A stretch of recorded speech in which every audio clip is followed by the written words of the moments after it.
Good morning. It's a good morning and we serve you breakfast. Not just any breakfast. Sizzling helping. And there's much more on offer on GTV Breakfast. So what's your pleasure than Votras here at that time of the morning? You want it served buffet style, complimentary breakfast? On-site restaurant. Or room service? We've got you covered. From Monday to Friday at 6 a.m. With a trusted team. So never skip breakfast. On GTV Breakfast.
Good morning, my neighbors. Good morning. Good morning, everyone. Good morning. It's a good morning and we serve you breakfast. Not just any breakfast. Sizzling helping. Yeah, all the time. Okay, let's take a peek. I brought my spine. There are certain things that we do to help the children with their brushing. And there's much more on offer on GTV Breakfast. You want it served buffet style, On-site restaurant. complimentary breakfast? Off of your plate chicken vegetables. So in my lifetime, I haven't seen Ghana Black Stars win an African Cup. Can I show what is written at the back? Yes, definitely. Where's the Just camera? stand and turn. So what's your pleasure than Votras here at that time of the morning?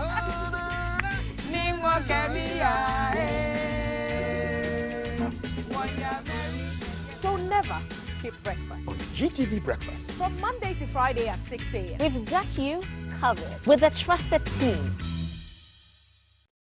Live from GBC Studio One. Yeah, 30 years, 3 decades, and they're so nice and warm. When you meet them in person, they're just, there's some people who on TV, they're nice and warm, and then when you meet them, they are cold and stiff. Not like that. Daughters are just wonderful, wonderful people, and I love their music. It's good to have them blasting through your speakers on this beautiful Friday, the 10th of December, 2021, which means we have 15 days to Christmas. 15. Yeah, 2 weeks and a day. Good morning, welcome to the show. Good morning, my neighbors, wherever you are, from Gambaga to Accra, from Wiosu to Keta. We are brothers and sisters in one big family, and my name is Kaf. Good to have you here on the show. This is GTV Breakfast. If you have not watched us before, where have you? This is our 90th show. 1, 2, 3, 4, 5, 6, 7, 8, 9, 10, 20, 30, 40, 50, 60, 70, 80. 90th show. 95th show, I beg your pardon. Even me, I'm confused because you're not watching us. If you've not been watching us, all right? This is the 95th show. And next week, we'll be doing our big 100 a week from today. God willing, it will be a fantastic show, and we're inviting you to just keep your eyeballs right here. In case you have anything you want to share with us via WhatsApp, the number should be on your screen. It's 055-556-1034. 055-556-1034. And people ask me, why do you mention the numbers like that? I said, well, we've been playing Lotto in this country for a long time, so people what they want. I can do 0 single 5 single 5 055-556-10 single 34. All right, or 055-556-1034. Those are our numbers. All right, store them on your phone so you can get in touch with us all the time. I see the camera people smiling behind the camera, but they will turn the cameras on them, and then you will see what they do when the interviews are going on. All right, it was a wonderful time I had yesterday with Black Rasta. If you missed the interview, go to Facebook or YouTube, look for Ghana Broadcasting Corporation, and get to watch the interview all over again. And from one music superstar to another, because today, by God's grace, we got the King of Rocks, the man who's making Upper West and Ghana and Africa proud, the African dance hall king, yep, Emmanuel Andrews Samini, aka Samini, yeah, he's up close and personal on the show. If you've got anything to ask Samini, well, it is your time to do it. And use that number I gave you, 055-556-1034. Sitting down up close and personal. The last time I spoke with him, we were drinking Pito on the set. Yeah, many years ago. Let's see what happens. It should be a very, very, very interesting conversation. What do we have for you today? Well, the jingle bells and the carols are flowing, and we'll be giving you a flavor of that on today's show with some musical treat that you will definitely enjoy on today's show. So you don't want to miss that at all. We'll be getting around and about town, going to Tudu and other places, and to check out what's happening. And here comes the wonderful, hey, good morning, greetings, how are you? Charlie, I'm loving the black. Charlie, I'm loving the pink. Yes, so today I say I will match your hair. Today I will do everything. You will give me a pink hair. Yeah, we'll do it when we're signing off.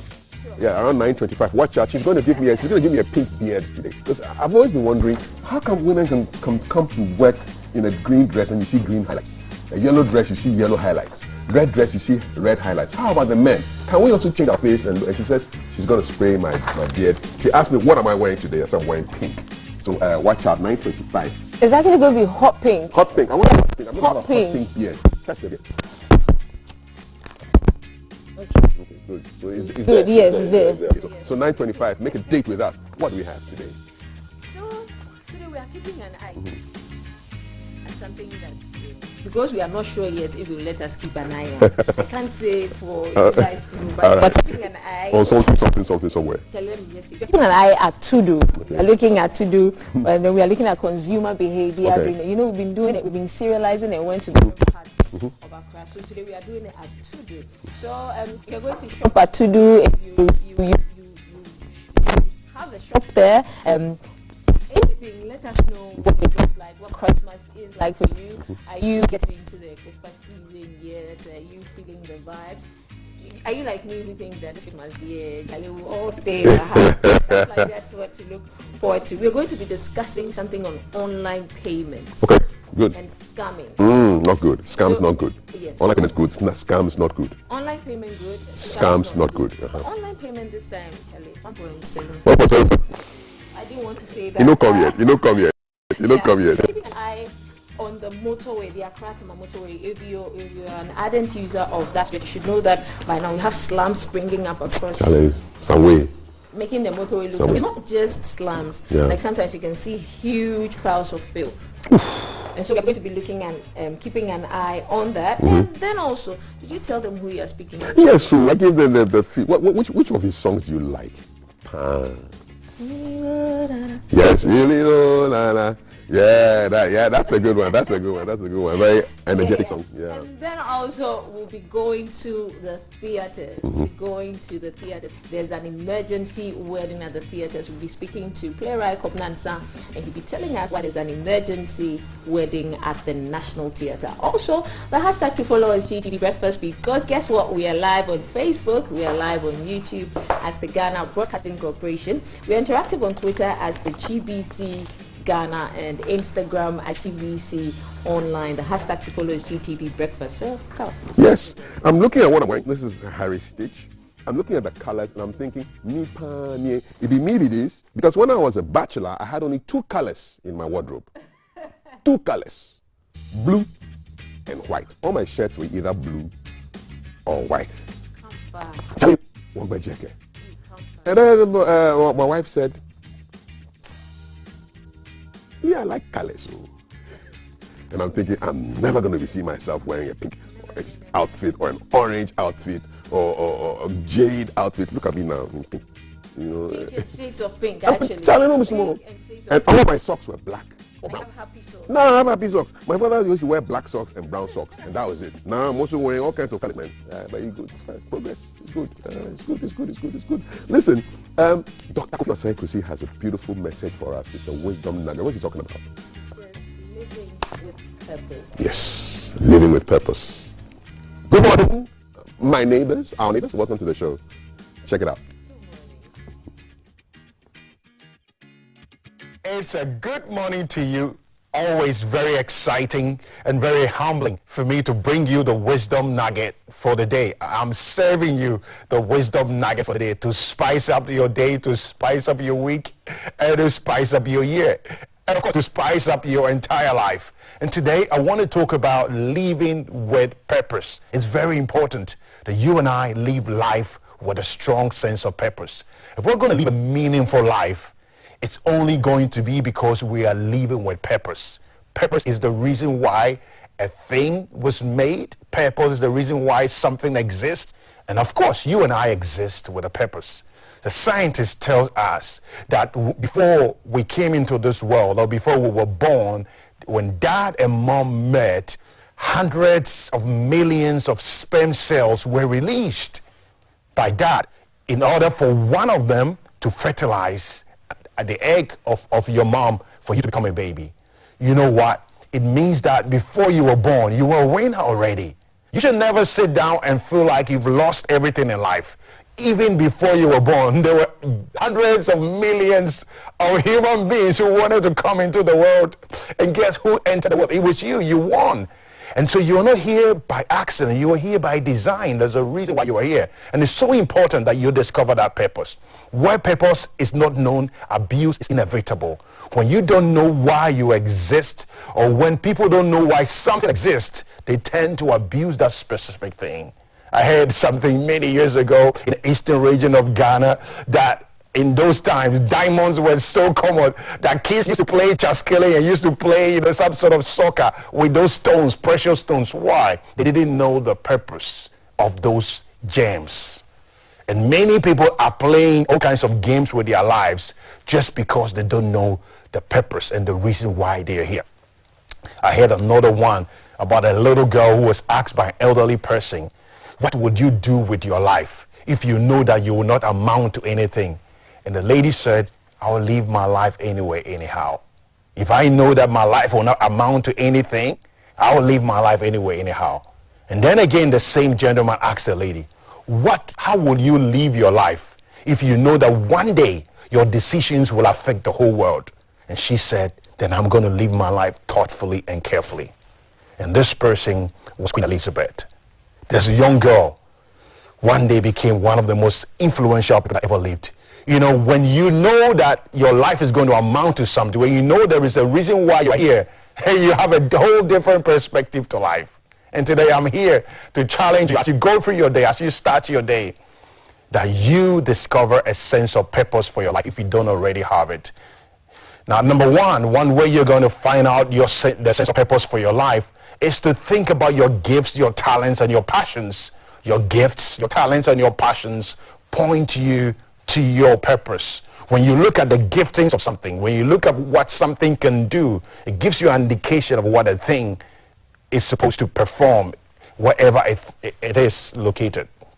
And so you need to dig deeper, think deeper about yourself. What are your gifts? What are your talents? What are the things you're good at? What are the things you do without sweat? What are the things you love to do? Think about it deeply. It will give you an idea of why you were born. Number two, if you want to discover your purpose in life, you need to look at the kind of problems that makes you angry. You know, there are certain things in society that everyone seems to be okay with it except you. Now, you have an incredible amount of anger when you see that particular problem.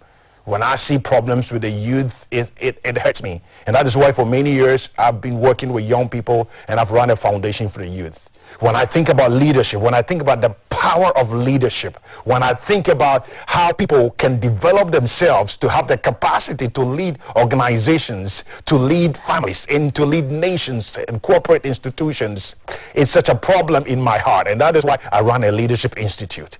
And so when you think about the problems that makes you angry in this world, with the problems around you, it may be filth, it may be lack of creativity, it may be young people on the street without a job. When you think about these things that makes you so angry, it gives you a clue to the purpose that you were born to fulfill. And so today I want to challenge you, don't just pass through life. That is why another person said that the richest place on the face of the earth is where? The graveyard. Because the graveyard is the place where many people pass through this life and never fulfilled the sense of purpose. They died with all the riches and the wealth and the intelligence and the ideas and the creativity that was in them.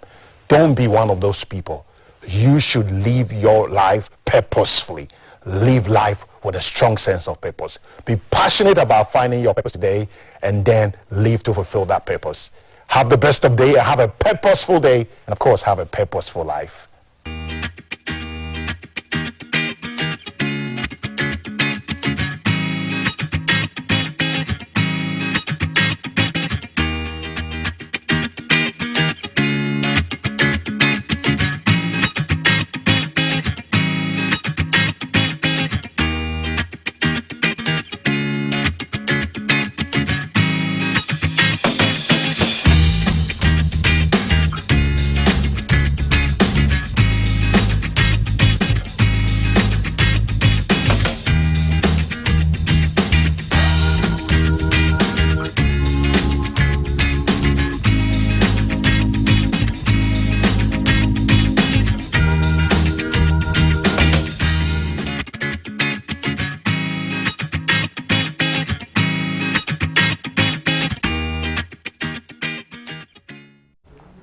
Welcome.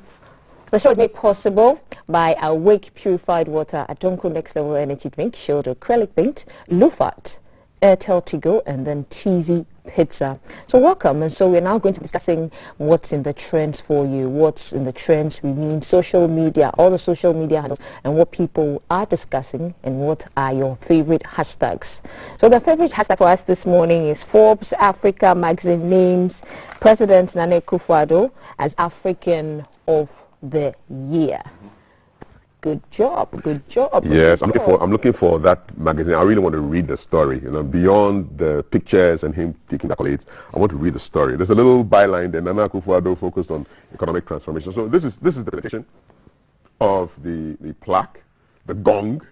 There it is. I believe that's Peace Hyde on the left, the lady. Yeah. Yes, that's Peace Hyde. Yes, because she works with Forbes Africa. And yeah. So President Nana Akufo-Addo has received his plaque after being named by Forbes magazine as the African of the Year for 2021. So he received the plaque at the seat of government, the Jubilee House in Accra, on Thursday, December 9. So in a Facebook post, President Akufo-Addo said that on Thursday, December 9, 2021, I received officially the Forbes African of the Year award for Forbes magazine. So the president of the U.S. National Bar Association, Judge Carlos Imo, also presented a Lifetime Achievement Award in recognition of my initiative to provide free quality education to students, which will help with the broader development of Ghana, as highlighted in Goal 4 of the UN Sustainable Development Goals. Charlie, apart from everything, the award and things. So Forbes tweeted that with President Nana Akufo-Addo's handle on Twitter, Ghana's president has repositioned the country in the global marketplace as one reliant on its own resources and strengths.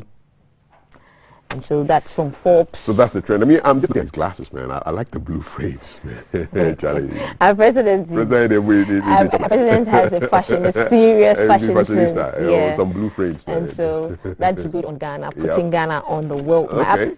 And then my favorite guy, Shatta Wale, also unveiled Shagsy. Okay. So is this like a taxi service? Yes, it's something like an Uber, Bolt. It's a transport service. So Shatta plus taxi was Shagsy. Shagsy. Okay. Yeah. All right. And so when he unveiled it, people were saying that, it's not even his idea, it's somebody else's idea. You know how Ghanaians are. I mean, we find negativity in everything. And this is something that Shatta and a couple of people, the people who are behind him, are putting it together to curb youth unemployment. Okay. So instead of us to look at the bigger picture and laud Shatta for doing something good, the naysayers are at it again. But we don't care because Shagsy is here to stay. Okay, so it's a ride-sharing service. Yes. All right, so people are going to sign up and then take people around. Shagsy. Shagsy. Use your brand power and your clout, your influence to do something good for people. Yeah, and you know he started the rousing and promotion on Shagsy, and then the incident happened where he had to go. So we thought. So the app is available. Oh, nice. Okay, as our technical team work on the iOS update for the App Store, the Shaxi Rider app is available on the Google Play Store for Android users. Okay, I'm going to download it and use it and see. And I'll give you Myself, feedback. I think I'll try Yeah, I today will and download. see. I will Yeah. download them. Big time. Nice And one. so, Well done. Yeah, Yep. so good on Ghana again. Yep. And surprisingly, while some Ghanaians are shading Shatawale as usual and bringing balls that we don't need, Nigeria is actually lauding the idea. No, this is a great idea. It's a great. Yeah, young entrepreneurs, providing a service, making impact. Why not? I'll download it. Shaxi. Yeah, nice one. Yes. And then talking about the people who make laws for us. It's not Ghana alone. It's not Ghana alone. Nah. In other parts of the world, some parliamentarians were also in mad brawls, and this happened in the Turkish parliament. They were talking about their budget. Let's check this out. And then yes, so Cool.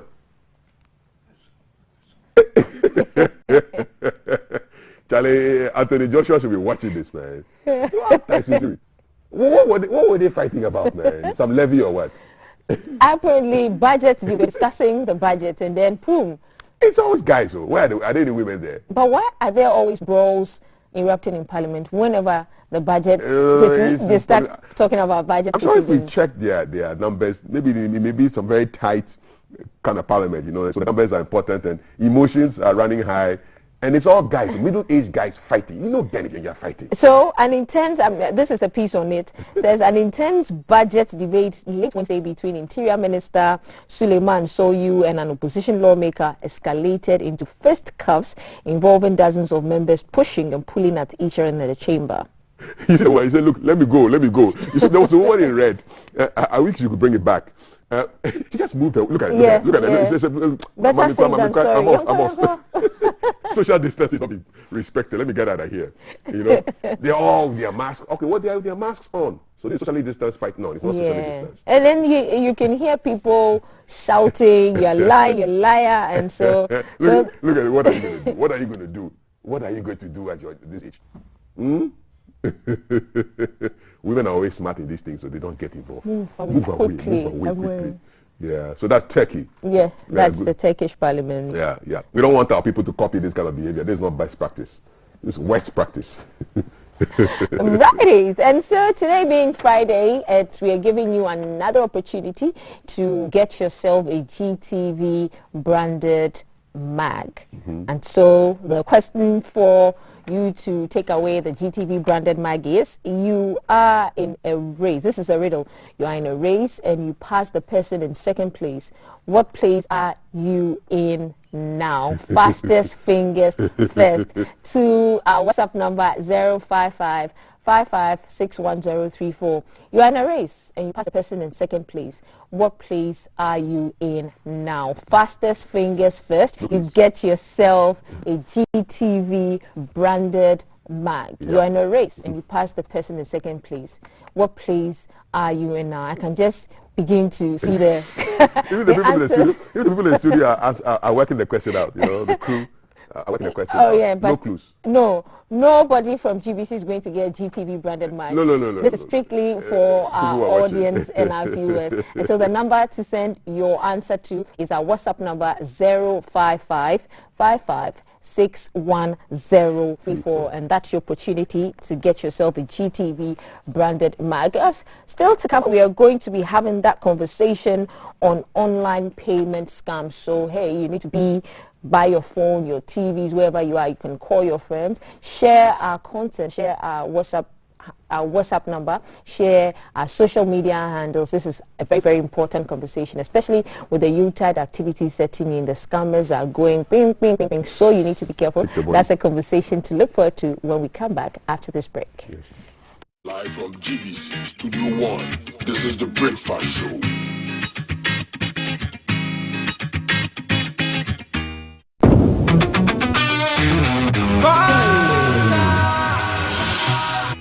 Live from GBC Studio 1, this is The Breakfast Show.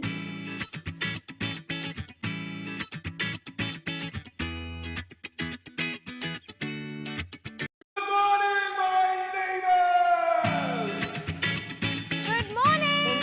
Good morning. It's a good morning, and we serve you breakfast. Not just any breakfast. Sizzling helping. A la carte. And there's much more on offer on GTV breakfast. So what's your pleasure than Votrasie at that time of the morning? You want it served buffet style, complimentary breakfast? On-site restaurant. Or room service. We've got you covered. From Monday to Friday at 6 a.m. With a trusted team. So never skip breakfast. On GTV breakfast.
Good morning, my neighbors. Good morning. Good morning, everyone. Good morning. It's a good morning, and we serve you breakfast. Not just any breakfast. Sizzling helping. A la carte. Yeah, all the time. Okay, let's take a peek. I brought my spine. There are certain things that we do to help the children with their brushing. And there's much more on offer on GTV breakfast. You want it served buffet style, On-site restaurant. complimentary breakfast? Half of your plate should be vegetables. So in my lifetime, I haven't seen Ghana Black Stars win an African Cup. Can I show what it's written about? Yes, definitely. Where's the Just camera? stand and turn. So what's your pleasure than Votrasie at that time of the morning?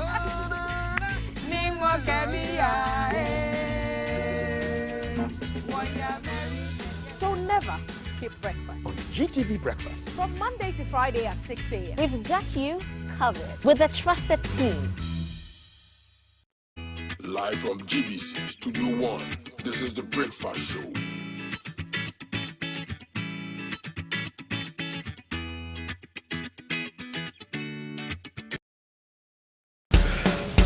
Are you ready? It's heat hot and we are serving you breakfast. A la carte. It's a brand new packaged breakfast served on GTV, our style, keeping you on track and updated on News making the headlines. How to navigate traffic. What's up with the weather? Your health check. Getting you up to speed on lifestyle, Sports. word of showbiz, what's hot and what's not. It's our date in the morning just for you. With the team you can trust. it's breakfast weekdays at 6 a.m. Don't be late. Live from GBC Studio 1, this is the Breakfast Show.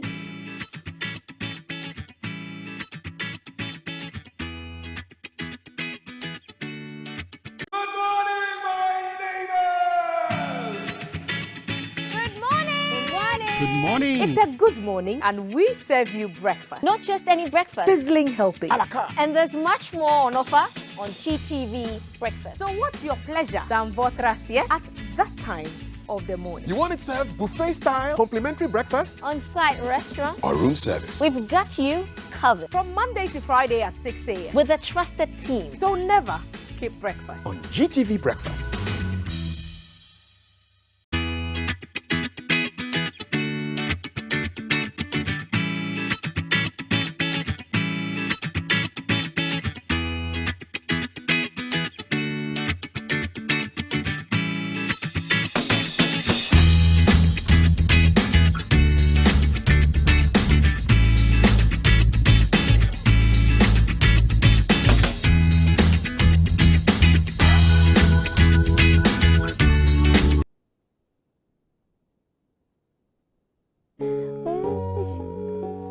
Good morning, good morning, good morning. Welcome to GTV Breakfast again. Thank you for allowing us into your homes, in your offices, on your phones, and everywhere you're getting us. The hashtag to follow is GTV Breakfast. We are live on Facebook as the Ghana Broadcasting Corporation, live on YouTube as the Ghana Broadcasting Corporation, interactive on Twitter as the GBC Online, and on Instagram we are the GBC Ghana. So we're going to be talking about online payments and payment fraud. And what we found out on the internet is that payment fraud is any type of false or illegal transaction completed by a cyber criminal. The perpetrator deprives the victims of funds, personal property, interest, or sensitive information via the internet. Now, that's the explanation the internet gave us. We are going to be speaking to a cyber security expert, DK from DK Cyber Security Zone Ghana, David Jedu. He's the CEO of DK Cyber Security Zone Ghana, and he's here to help us out and tell us what online payment scam is when it comes to the real world, not the one on the internet. So good morning and welcome. Hey David, good morning. Great. Where have you been? I've been around. It's been a while since we've seen you on this set. Yeah. Okay. So from your expertise and your point of view, what is online payment scam? All right, thank you and good morning once again. And when you're looking at online payment scam, we are talking about the payment that goes on online. And this time around, we are looking at from where criminals or cyber fraudsters try to find a way when we are making online payments, when we are trying to make payments online. They find a way to get access of our information, personal information, or the credit card details, or any payment system you are using, get that information and use that unauthorized against you, so they can make the payment on your behalf, or they can use that to instill some confidential information from you. So when you are talking about online payment scam, we are looking at all the, because you have a lot of payments methods, so we are looking at all the payment method, how the scammers, the fraudsters use that against us whilst we are legitimately buying something online, and they get access of our information, so our credit card details, and use that against us. Right. How do they get access to our personal details? Because our personal details are on our phones and in our wallets. How do they get access to that? Right, great. So the scammers have a lot of ways that they can do that. One of the common ways that they do is through what we call the phishing attacks. Basically, phishing attacks. Yeah, the phishing attacks. Now, the phishing attacks, Christmas seasons like this is going to come up, and I've seen a lot in the system. That's where you will see someone sending you a link, or you see someone sending you something on social media, and you try to go and make, try to buy something online, and the page that you will be landed to will be a Chrome page or a fishy page where they are harvesting that credit card details. So maybe if you are trying to make payments on Amazon, or you are trying to make payments on a platform to buy something, then you'll be redirected to a different page. And when you put such information there, like your credit card details, or you are making transactions with any payment system, then they have that payment system from you, and they use that against you. So one of them is with the phishing attacks that we normally see on the social media. And some of them is also identity theft. We say that we have the surface internet and we have the dark web, or the deep dark web. That is where the surface internet is very small. But when you go to the dark web, we have a lot of credit cards that the hackers or the criminals have really taken from people through email scams and other stuffs, and they sell them on the dark web. So they go for such informations, or they go and buy such credit cards, then use that against us. Yeah, so one is from them. And we have one to identity theft. Identity theft. We have a way that the scammers, the criminals, find a way to steal your identity from you. Then this is a case we are trying to make payments, or trying to patronize something on the internet, and you wrongfully put any address somewhere that you don't know, and they steal that information and use that against you, right? So that is what we term as identity theft. So yeah, so but if you are looking at it, let me come from this way, that the online payment, we have a lot of online payments. Now we have, from the very ones that we know, is a credit card. Now, so we have these three: credit card, the debit card, and a prepaid card. I want to speak on this. When you talk about the credit card, you know the credit card, this is how it works. The credit card, you are borrowing the money from the system. So the credit card, when you are trying to patronize anything on the online with credit card, it's how safe. Why? Because the money is not directly taken from your account. But with the debit card, when you are using a debit card, the money is being taken from your account. So that one, if the hacker should be able to get access to that credit card details, he can make payment or do any transaction on your behalf. Now they have also introduced a prepaid card, which is quite good for online payment. So I really advise that if you want to make online payment, then you should use a credit card or the prepaid card. Why? Because the prepaid card, you have to pay or you have to allocate some fund onto the prepaid card, then you make the payment. There was some instance, some issue on my table that we are trying to resolve. Last week, the woman tried to make Facebook promotion with the debit card. And after making the payment on Facebook, now she left, and a week ago, she saw that there's a lot of money that has been allocated wrongfully to a different place that she doesn't know. After making investigation about it, we saw that the Facebook ad that she ran on the Facebook, there's a scammer, a fraudster. The IP was coming from somewhere India. They are trying to make payments. They are promoting a lot of art on a different platform. And because that account was linked to the debit card, now they've taken a lot of money from her account. So if it was a prepaid card or the credit card, that money, because if I'm trying to make online payment, I can allocate, let's say, $100 to that. And when I'm trying to make the payment, if the payment has exhausted $100, I can't make it again. So we have to look out for that. Okay. Now, how can you tell if your account has been hacked on your bank account? Great. How do you tell? Great. Very important to tell. One of them to see is you will see wrongful allocation of funds. That's why we do say that we always have to periodically check your bank details. So if this morning you are doing online, you are someone who used to do online transactions, you have to periodically check your bank details or the account that you are using. You have to check the fund in there. And also, one of the things to also check for is that when you go to your bank, we are using a banking app. When you get there, we have to check every activity there. We have to make sure that we are not subscribing to any promotion. So always, that is the banking app, and it's a financial. So your primary or your motive is to be on the money in your account. You are looking out for nothing else but your money. So anytime there's even a dime from your account, you might think that, oh, this is a 10 pesos.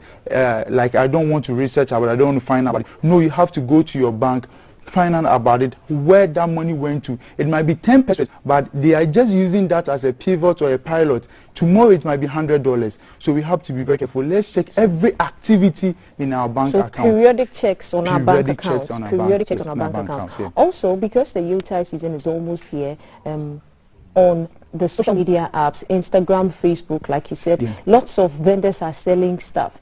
And then the vendors themselves do not know that scammers are using them. But then if you are a buyer, and I'm probably going to make an online purchase, are there certain steps to verify that this particular page or this person I'm buying this item for, how do you know it's not a scam? And all right. Telltale signs, All right, so the very first thing here is we have to always verify where we are making the payment or where we are paying the thing or where we are buying the things from. So the first thing is to verify the platform and see how credible they are. So if it's an Instagram, check, because if there's an Instagram page, they might have other social media accounts linked to it. They might have a website. Go and make your due diligence research on them, research and find out. Now, if you also want to make payments, one of the things we have to always look for, the payment portal that you went to, you have to check the URL or make sure that their payment system is very secure. We always do say that we have to check for the secure hypertext transfer protocol. That's where you see HTTPS or a padlock over there. Start beginning the URL. So that will tell you that, oh, this page is somehow secure. Because when you're making online transactions, you have people who are trying to sniff our packages. So we have to make sure that the page or the platform that we are using is that HTTPS or there's a padlock on it. That should tell you HTTPS. Yeah, that's secure hypertext transfer protocol. So make sure and do your due diligence very well and make sure that the page that you are buying from is very verified. And also when you get to the comment section, any page that you want to buy something and they have disabled their comment section, please be very careful. Just like it. You have to check for that. I think I've seen a couple of those. Why would you disable your comment section if you are doing the right thing? I think that's the biggest telltale on Instagram. Okay, and so if somebody as a vendor has disabled their comment section, that's the biggest telltale sign for you to know that that is probably a scammer or an online scam. Now, which people or which age bracket are most at risk of being scammed online? Most of the times, if they use trying to pay, or anyone who tries to make online payments or trying to purchase something from online, we all stand a higher risk of losing a bit of our money or our information. So you and I buying something online, we are very at risk. So we have to check for a lot of things. And even before you make any online payments, one of the things, you have to make sure that the device you are using is very updated. Why? Because, most of the times the software developers release patches to fix some kind of vulnerabilities that has been exploited in the system. So such patches come to solve that. So before I make online payment, if it's the phone I'm using, I have to make sure the phone is updated. If it's a laptop, I have to make sure the laptop is updated. So we have to always check for that. Update it first before you even go and make your online verification or verify the platform. So you trying to purchase something online, you are at risk. And we have to always note that we have scammers and fraudsters online. We don't have to think that it's just like that. The internet is just like that to make payments or do any transaction. You have to also put it in your mind that there's someone out there trying to get such information from you. So you have to be very careful this morning. Right. We know that the scammers, because of people like you, you're always trying to close the gap between the vulnerable and the scammers. But the scammers always devise new trends of scamming. Are there new trends with online scams, general scams, like when it comes to cybersecurity, that you can share? Maybe the new ones that we don't know about that we need to be on the alert for. All right, so thank you very much. So yes, probably there are new scams, but they also work on the old ones to make it better. So there's the type of scams that we spoke on, that was the phishing links. This has been rebranded or repackaged in a way that most of the platform will not even detect it. So for the phishing links, what we can use to detect or to check is, let me give you this clue, is you have to use a software or an online portal called Virus Tutor. Virus Tutor will definitely check for every link that gets to you to see that if that link is fake or good. And some of the new tricks that they are using in the system is you always have to do cash on delivery if it's local. Sometimes you might have a mobile money option there to pay. And also one of the things we have to also look for is that any online platform you're trying to make payments, you have to check that there are multiple payment methods there. There are multiple payment methods there. So you check if there's only one payment method, you have to be very careful. And the current way that the hackers are really scamming us with is a cryptocurrency. A cryptocurrency is a digital currency where it is very difficult to track it or you can't trace it. So any payment you're trying to make with cryptocurrency, it can be a Bitcoin, it can be a Dogecoin, it can be a Shiba, it can be any coin, digital coin. Make sure that when you do that, you are doing it at your own risk. Why? Because as of now, we can't track any cryptocurrency. If you make payments with cryptocurrency and you're being duped or being scammed, it's hard to get it back as to compare to Visa card or the credit card and the debit card, those ones, or PayPal account. Those ones you can really find a way to refund it or track it. But with cryptocurrency, you have to be very careful about that. So the new trick that they are using most of the time is the cryptocurrency, because you can't track it or you can't trace it. So you have to be very careful. Any payment you are making with cryptocurrency, you have to be super careful. If you don't know, don't go into it. If it's in a local business you are doing, I always say that go for cash on delivery. Or even the Momo that we are using, sometimes it's been altered. So you have to be very careful about that. Right. We are getting comments and people want to know how they can find you and send more comments to you. So, David, where do we find you on social media? All right. So my social media handle is the Cyber Zone GH or DK Cyber.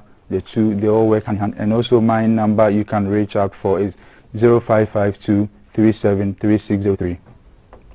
Again, last one. 0552 373603, and on social media is the Cyber Zone GH. We put a lot of tips over there for you to also be very careful as we move on this internet or this technological era. In these times of unripe. So then, now run us through how we should be careful again. 5 tips. 5 tips, final tips before we leave, how we can be careful when making payments online. All right, thank you very much. So the first one that we said is make sure your system is updated. The second one is make sure you verify the source you are making the payment to. The third one is make sure that when you get to the platform, we have a lot of payment options there. Never go for cryptocurrency because we can't track that. And the very final one you are doing is you have to make sure that the site that you are making the payment to is secure hypertext transfer protocol. That means that there's padlock on it or is HTTPS. When you go through all these processes, at least you stand a high chance of gaining your money or making a successful transaction. But if you've been duped online or there's a kind of online fraud activity with regard to online payment, if you use credit card, you use Visa card and those stuff, you can request for refund and the system can take you through. But if you use cryptocurrency, it's hard to get it back, so we have to note that.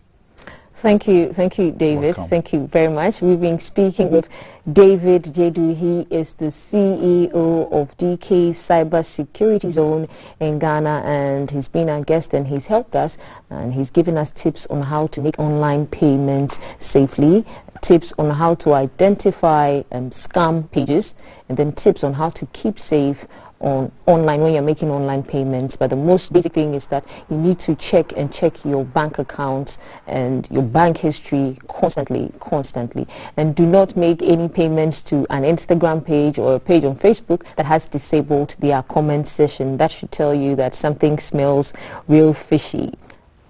Today is the birthday of Hatton Ayikwe Adi. Hatton is a final year engineering student at Ashesi University, and he is 21 years today, December 10. Happy birthday, Hatton. And then also today is the birthday of the Ochihene, Osajefo Amweti Aferipenyin. Happy birthday to you, sir. The hashtag to follow is GTV Breakfast. We are live on Facebook as the Ghana Broadcasting Corporation. We are live on YouTube as the Ghana Broadcasting Corporation. We're on Instagram as the GBC Ghana, and on Twitter as the GBC Online. The show is made possible by our weak purified water. Airtel Tigo, responsible for the Yellow Couch, the lifestyle segment. Lufat, Adonko Next Level Energy Drink, and then Shield Acrylic Paint. Thank you, Cap. And those are the ones who are making this show possible. Remember to share our pages, our social media handles. Remember that our handles are also verified, which means it has the blue tick. And so when you're about to share content, look on it to make sure that the blue tick is from a GBC handle. That means that every content you share from there is verified. We're still expecting conversations around the consumer behavior during Christmas. We are looking at the shanty towns that are springing up across the Accra motorway. We are keeping an eye at Tudu later on with Alan and Jay. We're looking at what shoppers are saying, what the Christmas shopping vibe is like out there. So you might want to send us your comments and your messages. What's happening with Christmas? Are you shopping? Do you think Christmas will be shelved? Will you celebrate it small in your small hole somewhere? Will you go out and party with friends? Hey, let's know what the vibe for you will be this Christmas. We'll be looking at what traffic looks like at the Kojo Thompson Road and the UPS Junction. So if you're coming in from around those areas, we want you to send us your comments, videos even of if the traffic is bad, if the traffic is light, and also some alternative routes that we can be using. Also we'll be speaking to an award-winning dancehall artist. He's been around and he's had squabbles here, fights here and there, but the basic line is Samini is an amazing artist. And when he plays live band, it's even wow. So that's a conversation Cap is going to be having later on. So send us your comments. What do you want us to ask Samini? And what are your favorite Samini songs? Send them to us. And then also we'll be going to the theater. We'll be looking at theatrical performances in general. Has going to the theater picked up? It was shelved. People didn't really like going, and then COVID came. And then now we are trying to revive the theaters, and so there's a play that's going to be staged, and that's The Emergency Wedding. We'll be speaking to the playwright Kobna Answer after that. The hashtag to follow is GTV Breakfast. We'll take a quick break.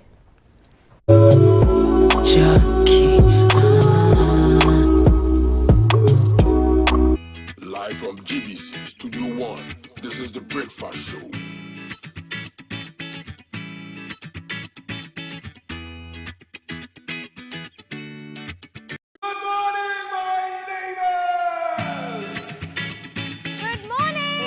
Good morning. It's a good morning and we serve you breakfast. Not just any breakfast. Sizzling healthy.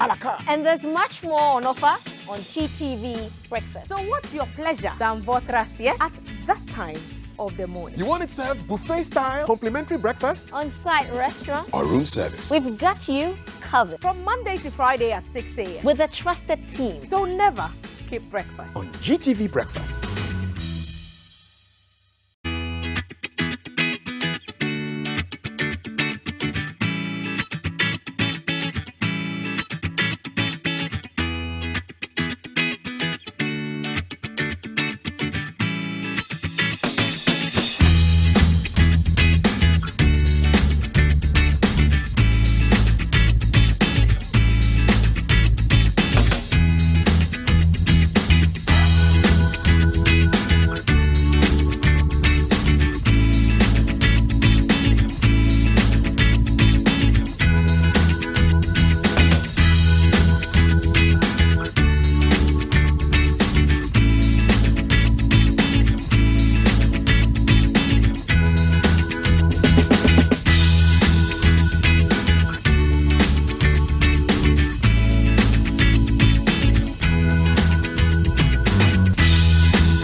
Good morning, my neighbors. Good morning. Good morning, everyone. Good morning. It's a good morning and we serve you breakfast. Not just any breakfast. Sizzling healthy. Yeah, all the time. Okay, let's take a peek. I brought my spine. There are certain things that we do to help the children with their brushing. And there's much more on offer on GTV Breakfast. You want it served buffet style, On-site restaurant. complimentary breakfast? Half of your plate should be vegetables. So in my lifetime, I haven't seen Ghana Black Stars win an African Cup. Can I show what is written on the back? Yes, definitely. Where's the Just camera? stand and turn. So what's your pleasure than Votrasia at that time of the morning?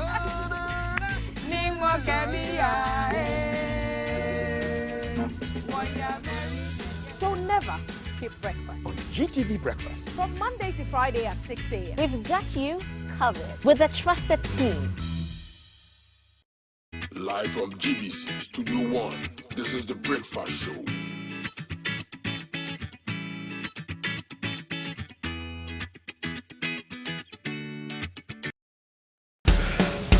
Are you ready? It's heat hot and we are serving you breakfast. A la carte. It's a brand new packaged breakfast served on GTV, our style, keeping you on track and updated on News making the headlines. How to navigate traffic. What's up with the weather? Your health check. Getting you up to speed on lifestyle, Sports. word of showbiz, what's hot and what's not. It's our date in the morning just for you. With the team you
One.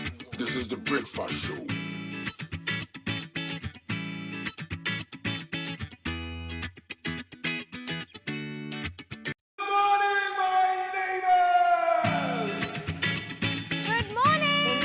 Good morning. It's a good morning, and we serve you breakfast. Not just any breakfast. Sizzling healthy. And there's much more on offer on GTV Breakfast. So what's your pleasure than Votrasia at that time of the morning? You want it served buffet style, complimentary breakfast? On-site restaurant. Or room service. We've got you covered. From Monday to Friday at 6 a.m. With a trusted team. So never skip breakfast. On GTV Breakfast.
GTV Breakfast still to come. A conversation with Samini.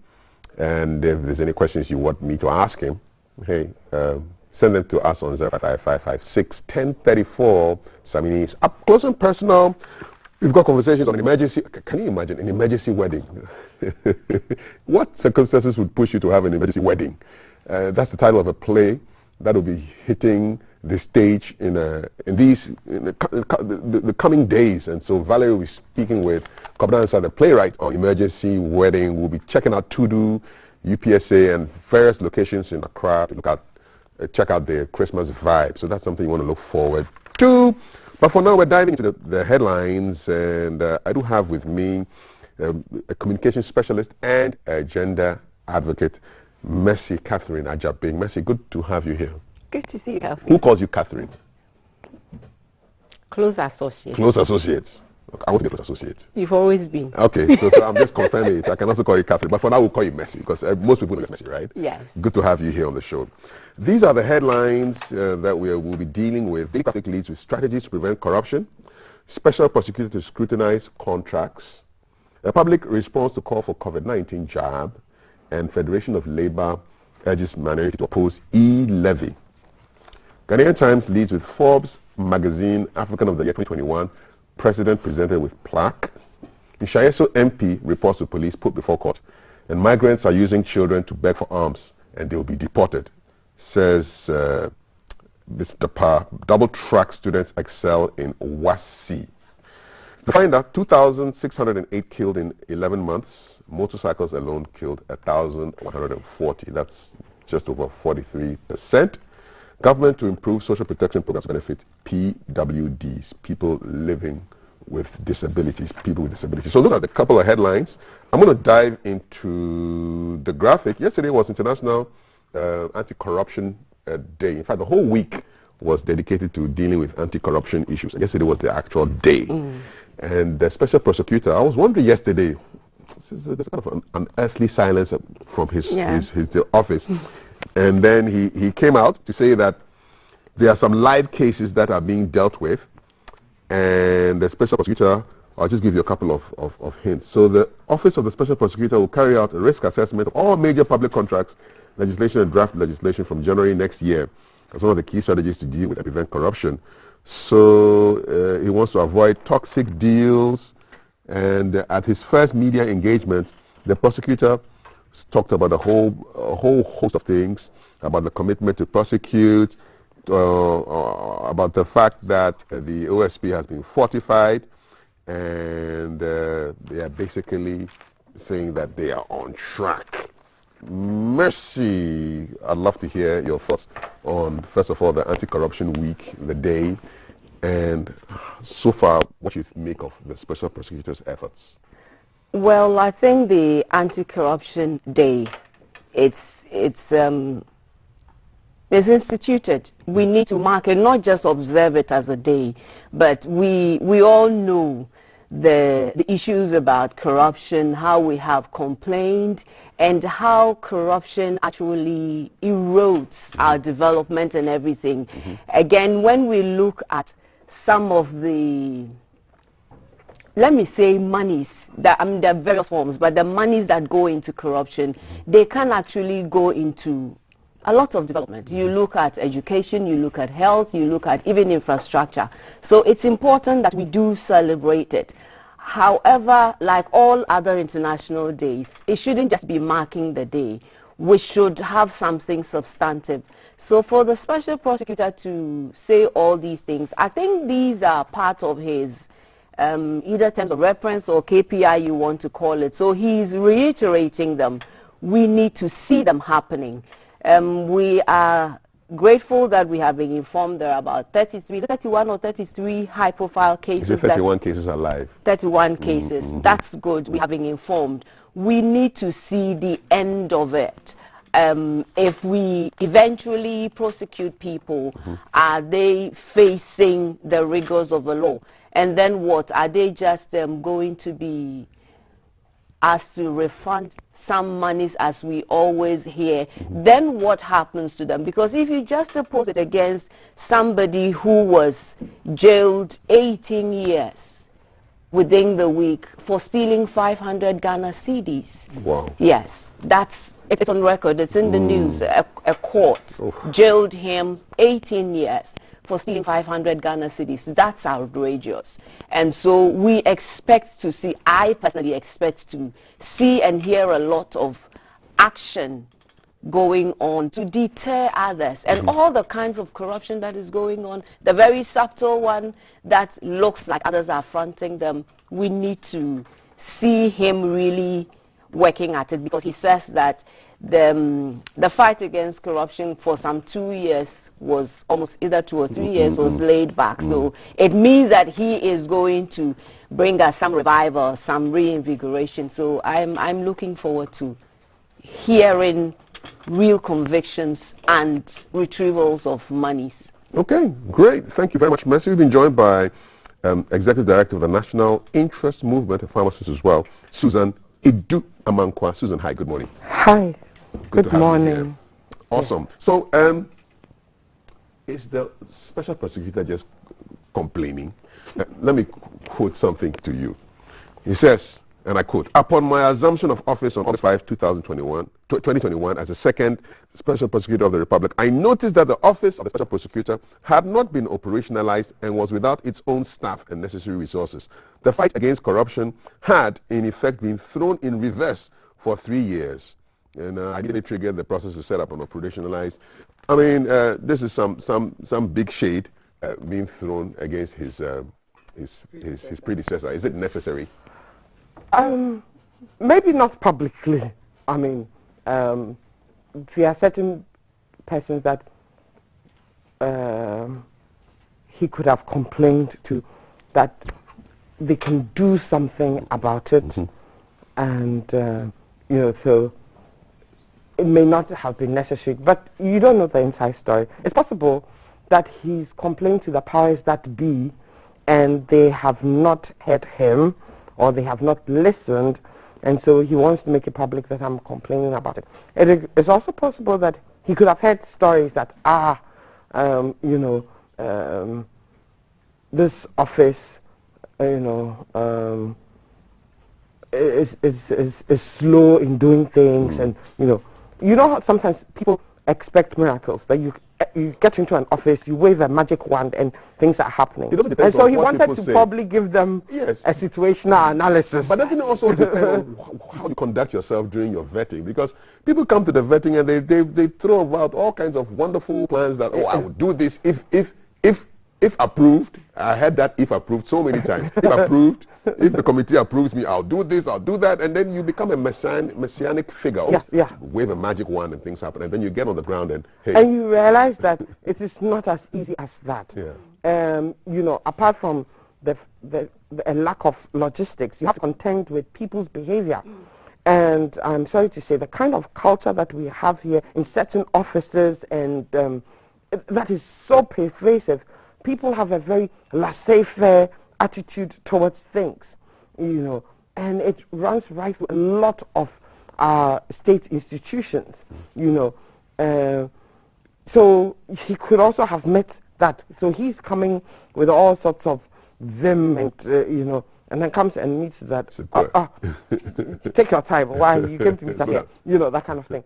So sometimes people are enthusiastic about getting into a job and things like that, and then they get there and they find out that, wow, apart from the logistical challenges, you know, or the infrastructure challenges, the human resource is a big challenge to change the culture, where they have to move from that laissez-faire culture to a culture where everything has to be done with urgency, especially when they are state workers, when at the end of the day they'll be paid anyway. And he comes from a private sector background, so to go into this public sector vibe.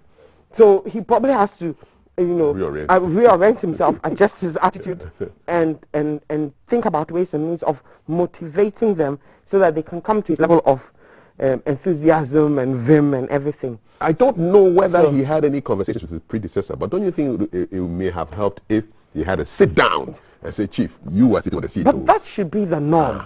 I mean, that actually should be the norm, where, you know, one handing over to the other.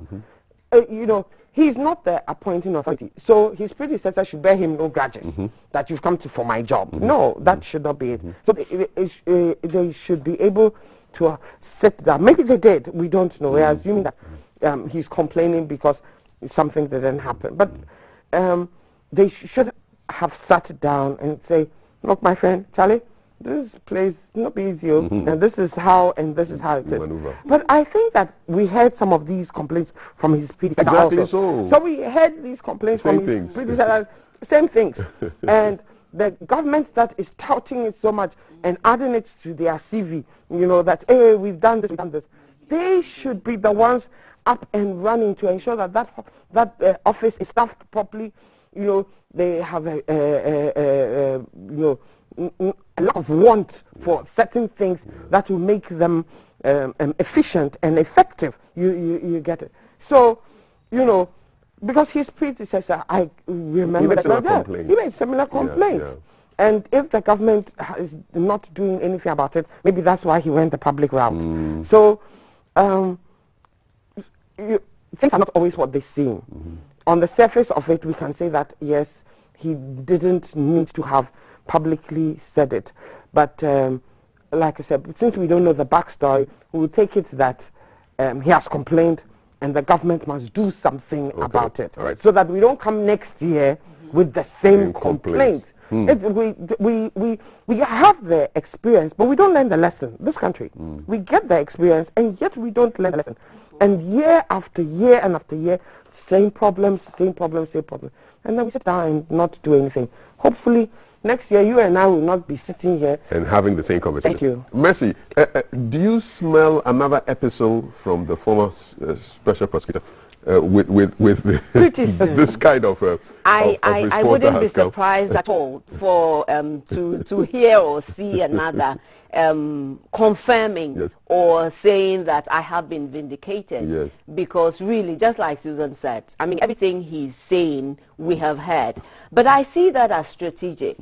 I don't think it's I see that as very strategic, because yes, this is somebody who he's young, he's vibrant, he has a track record, and there's so much expectations. So he needs to set the stage. He needs to let people know that, yes, listen, I'm coming with all the vim and vigor to do whatever I want to do. However, I need certain things to be in place. And once these things are in place, trust me, I'm going to deliver.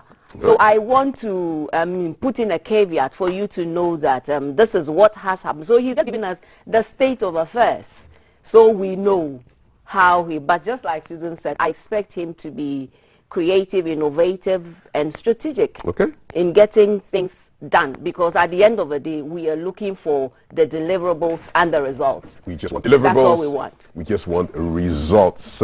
What do you make of Ghana's fight against corruption? Yesterday was International Anti-Corruption Day, and the whole week was dedicated to that.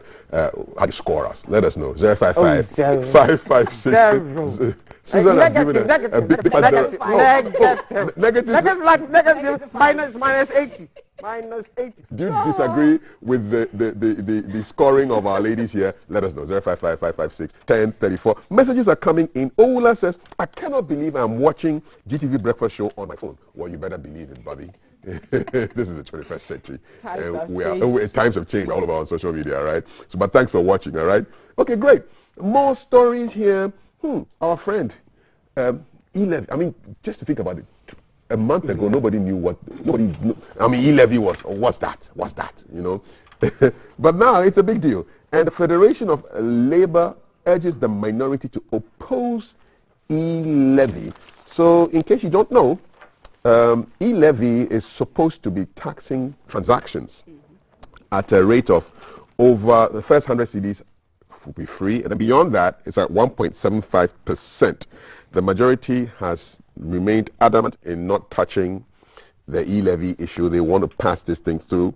The minority opposes it. And today we're reading in the graphic that the Federation of Labour has urged the minority to oppose the E-Levy, throwing their weight behind the minority in Parliament, opposing the 1.75% levy on mobile money and other electronic transactions in the 2022 budget and economic policy. If you do remember, there was chaos in Parliament a couple of days ago, and things happened that really shouldn't have happened in the House. And even before that, in the beginning of the year, there was that kind of confusion in Parliament as well. So this particular Parliament it has not covered itself in glory in dealing with issues that are important to all of us. And this E-Levy has polarized a lot of people. The questions are, hey, where are we going to get the taxes from to build the country? And then others are saying, you cannot just tax transactions. I'm sending money to my mother to buy drugs. What business do you have taking a tax out of that? Susan, Mercy, where do you stand with this conversation around the E-Levy? You know, I think that I like to put it in perspective. This is a budget statement. Ideally, when we are coming out with a budget statement, we expect stakeholder engagement. That's what should be done. That is governance. And then with the stakeholder engagement, you are able to, as it were, take views, proposals, so that whatever we eventually present is a common budget. And it will not, well, of course, it will go through the processes. That's the law. But if you look at this budget statement and the issues that are coming out, the first question I ask myself is, was that process undertaken? Was there extensive engagement? I mean, this is, which group is this? Labour. This is the Federation Not of just Labour. Labour. Ghana Federation of Labour. Any group. It's the Ghana Federation of Labour, which is made up of different groupings. And so if they are urging the opposition on, and so the Ghana Federation of Labour is not a political party. Let's get that straight. And they are urging the minority in Parliament, because minority is the only group, as it were, that can come up with any alternative. So it tells you that there was either no consultations or there wasn't enough consultation. There wasn't stakeholder engagement. And if we talk about the governance process or government, a party in government doing things, it does not mean that other people who do not belong to the political party in government, who are experts, should not be engaged. How many of our experts in this business were engaged, either as consultants or as whatever, for the government? And you keep seeing this trend in many things that come up. It is resisted, and then government has to pull back, go back to do, I mean, we can list a lot of them. from CSE because there wasn't proper consultation. The comprehensive sexual So education. everything was just, a lot of the components were taken out of place. Because if we have that rigorous sexual education, we will not be recording the levels of teenage pregnancies we are recording. So that's one. Look at this. Look at the NTS that primary 4 students, not students, pupils are going to be writing. When did it come up? What's an NTS? It's like an exam, right? It's an exam, Okay, standardized examination for primary 4. Yeah. And that was odd. I mean, I don't know why primary 4 students and the school feeding program is saying that it has no budget for the extended period, and so up until when they vacate, is going to be providing food for these children. But beyond that extension, it does not have. So where is the consultation? Where is the engagement? Where is the consensus? So your argument is that there seems to be a culture of just bulldozing things. That is it. We're just bulldozing, but that is not governance. That's not, and that's why we have all these problems. And did we consult these experts in this area? We're talking about what do you call it? Raising a certain amount of revenue from this.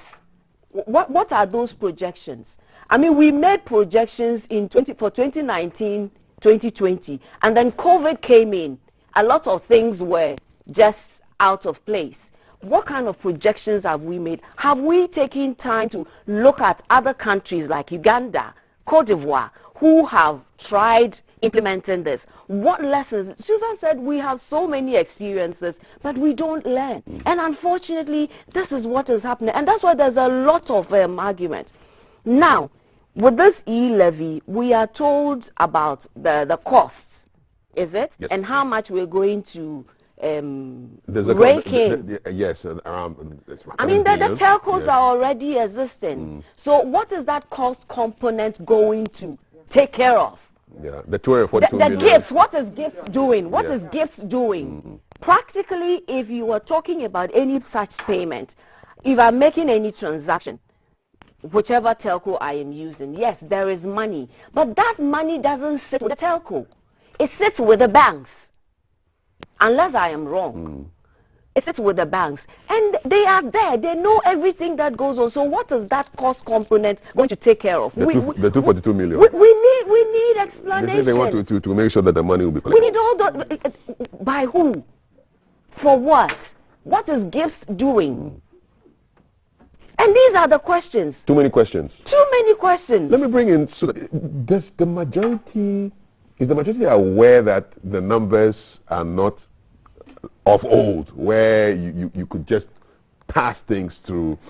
Because it appears that... They haven't come to that reality. No. Yeah. It doesn't look like they've come to that reality. The arrogance, the impunity, the kind of posturing that you hear certain people, if I want to mention names, or I shouldn't mention names. Me, I'm always I think Markin. What did you say? I can't remember, but exactly what it is. But what I can remember is his attitude and his posturing. And read my lips. Read my lips is Katie Hammond. Yes, Katie Hammond. Katie Hammond. Yes. I mean, and you look at it and you're like, okay, these people haven't come to the realization that things are not the way they used to. They don't have that 62. Did you read his lips? Yeah. Oh, well. Was he masked? They came and then they bulldozed their way and then they said they had rescinded the decision. Was that the right way to go about it?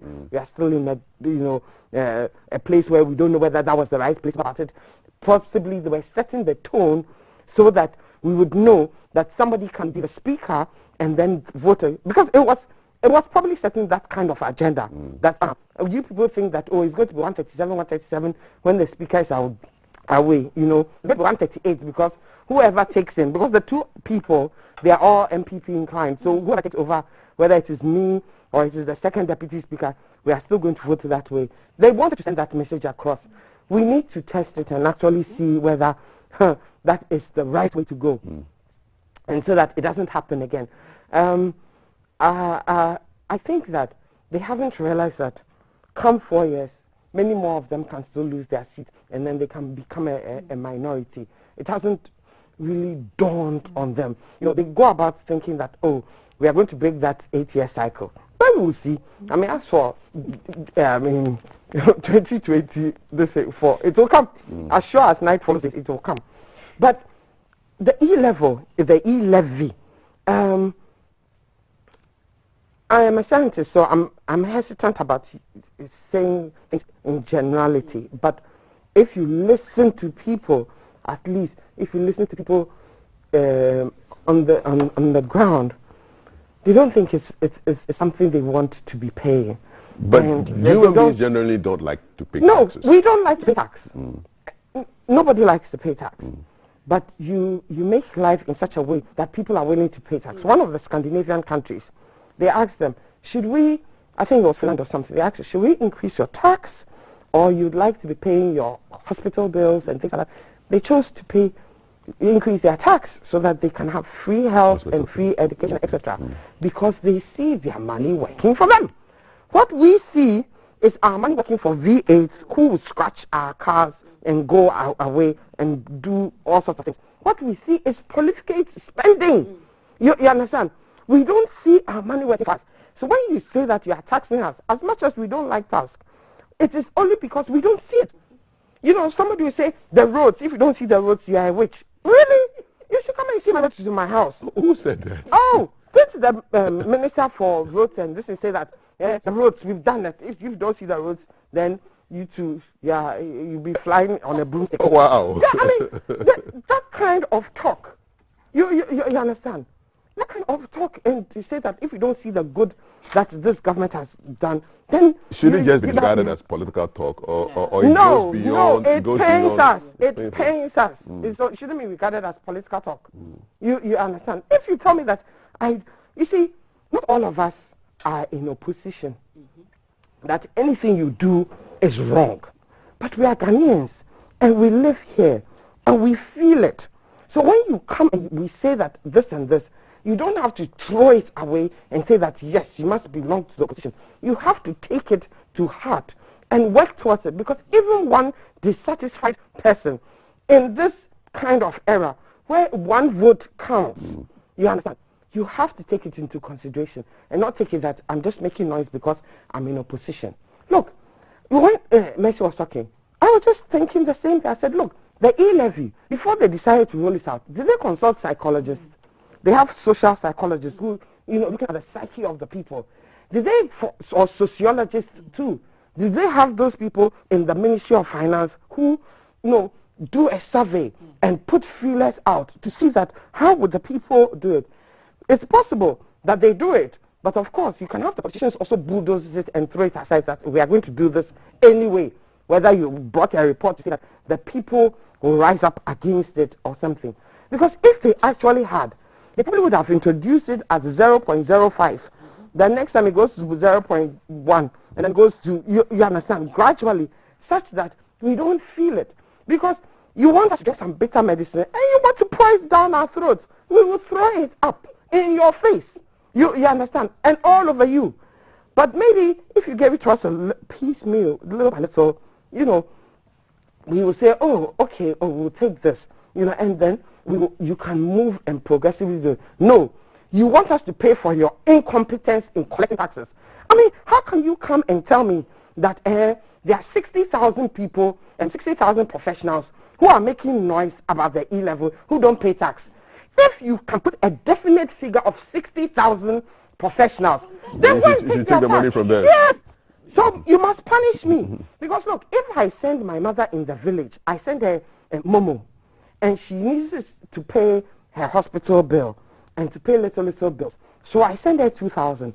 I am going to pay it. When she gets that money to pay her hospital bill, she will pay it. When she has to pay for drugs, she will pay it. You understand? It affects it. You think that it affects only the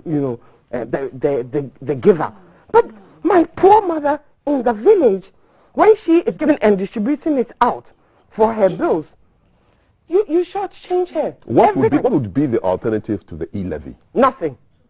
They shouldn't collect the E-level. they should find ways and means of collecting money from those 60,000 people they talked about. Somebody, you know, and find out ways of collecting money from people who do make that kind of money and are not paying tax. Yes, they should be creative. Exactly. Go out there, because you have a plumber. He comes to you, you see him as a lonely plumber, you understand. And then he collects. They charge you 150 Ghana cedis, boom, like that. Yes. It's gone. Yes, he charges 150 Ghana. And he can do 3 of that in a day. How much do they mark you here in GBC? Yeah. Do you get 400 cedis a day? Raw cash. Yes, you understand. Let us be creative in finding ways of doing that.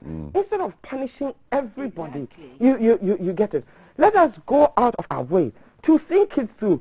If we have professionals who are not paying, and we know where they are, let us go and collect the monies from them. Okay. Let us collect proper property tax. Let us, and then let us. It is not always collection. The leaking basket. The leaking basket. Because it doesn't matter how much you collect. If you are collecting water into a basket, you can fill the whole sea in it. It will not hold. You get it. And that is what they promised us.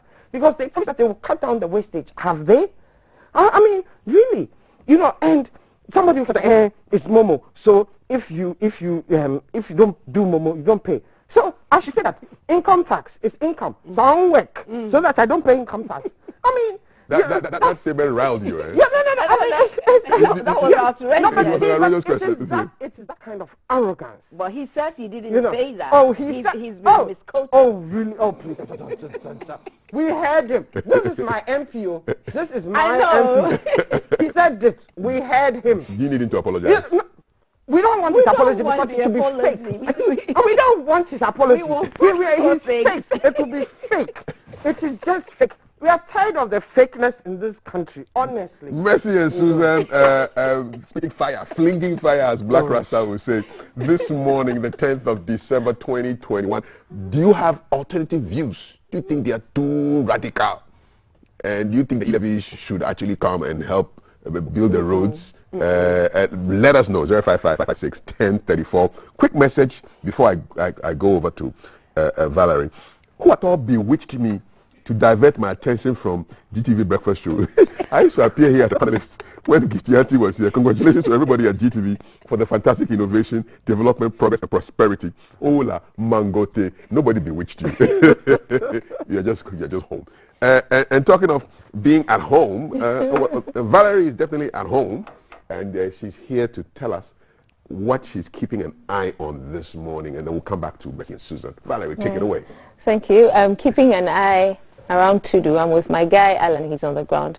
We are looking at what's happening with Christmas shopping and whatnot. Me, I still think that Christmas can be fun because we don't have money, but people are still shopping. So we're going to go to Alan. Alan is around the Tudu market. He's going to be interacting with market women, shoppers, and generally gauge the Christmas shopping vibe around the Tudu market area. And so he'll be on my screen shortly. The show is made possible by Awake Purified Water, Adonko Next Level Energy Drink, Shield, Acrylic Paint, Airtel, Tigo, Low-Fat and Cheesy Pizza.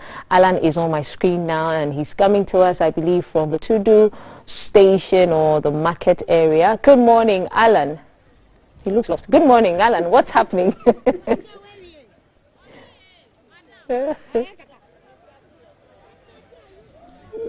Oh, this woman.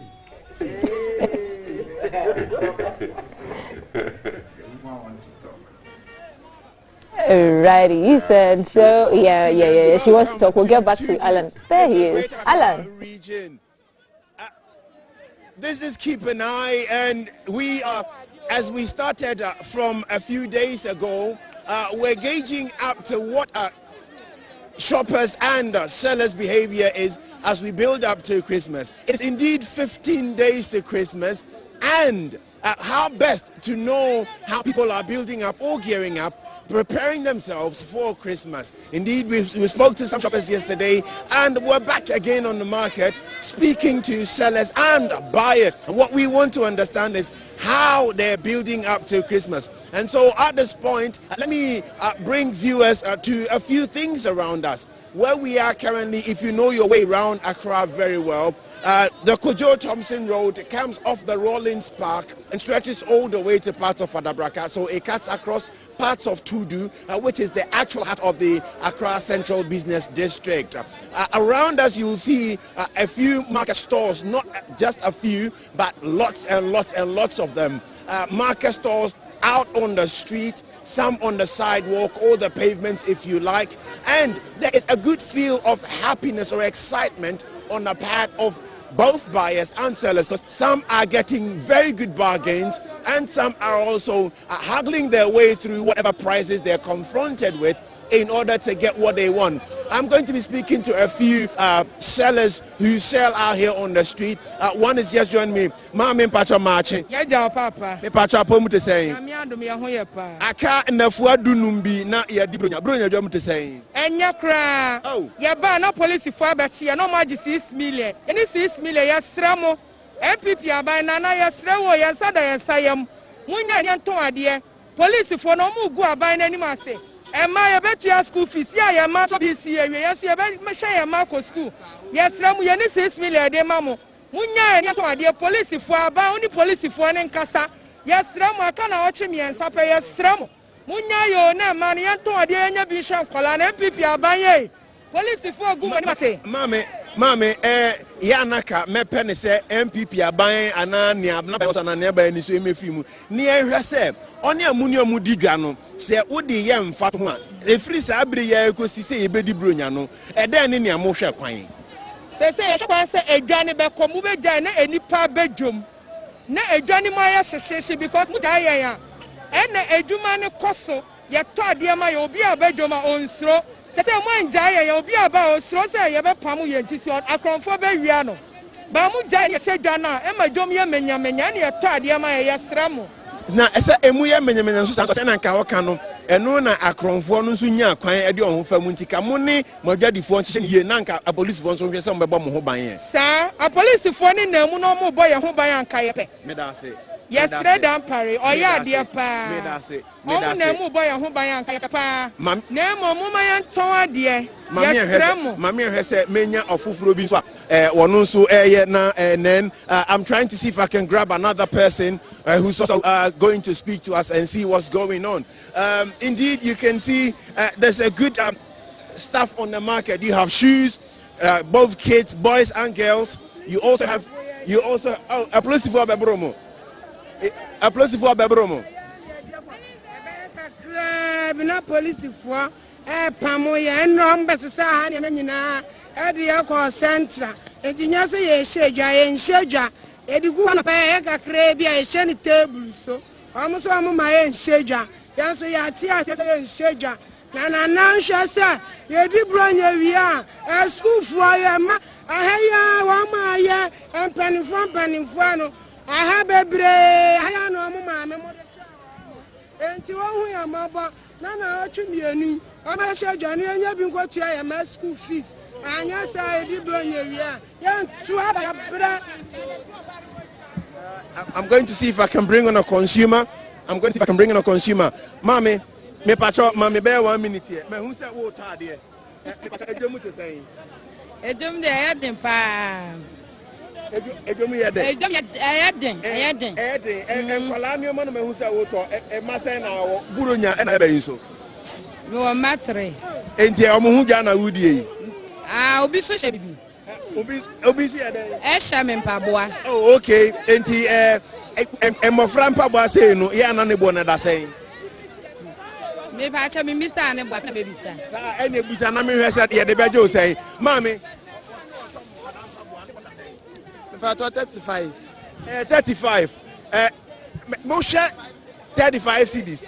Mo ni ma bia di fo ntem ate say sisi a obesere nto so o de be ma no. O say so na say yam de be ma no. Na say enso ni sika me ntime fa ma no. Enti ne enwe twa to kwa de beje say. Le kura kura de 30 cedis. Mami o ho te say.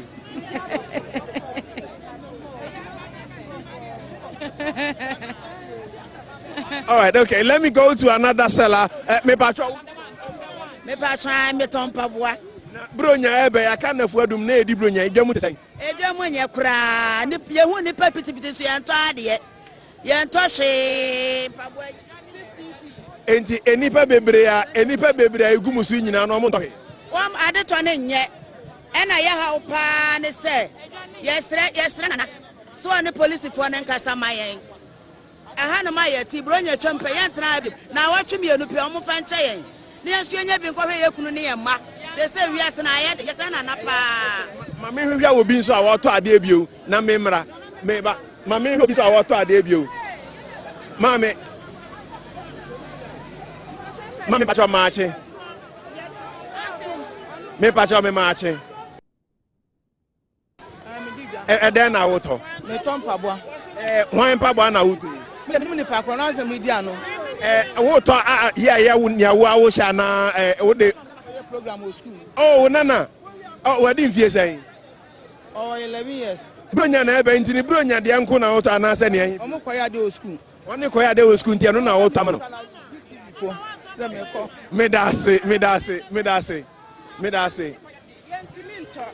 ne boy heading market nso nye omo maye 2 weeks nye friend school fees enko twa ye ma school fees omo maye obranko ebe na ma na ko school me dase me pacho bra ni se kakra ma me yo me dase me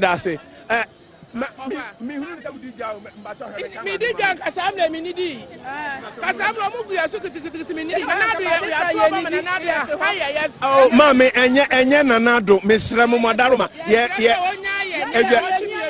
police for no mutata ye so no approach for that ye wa ha na nani approach for ne nkasa no approach for ne nya ye ne entumi no de e ka ba this time ye ndidi approach for ne ntse se didi ntam na nya kwan sesa ye niema me dase eno be kasa finally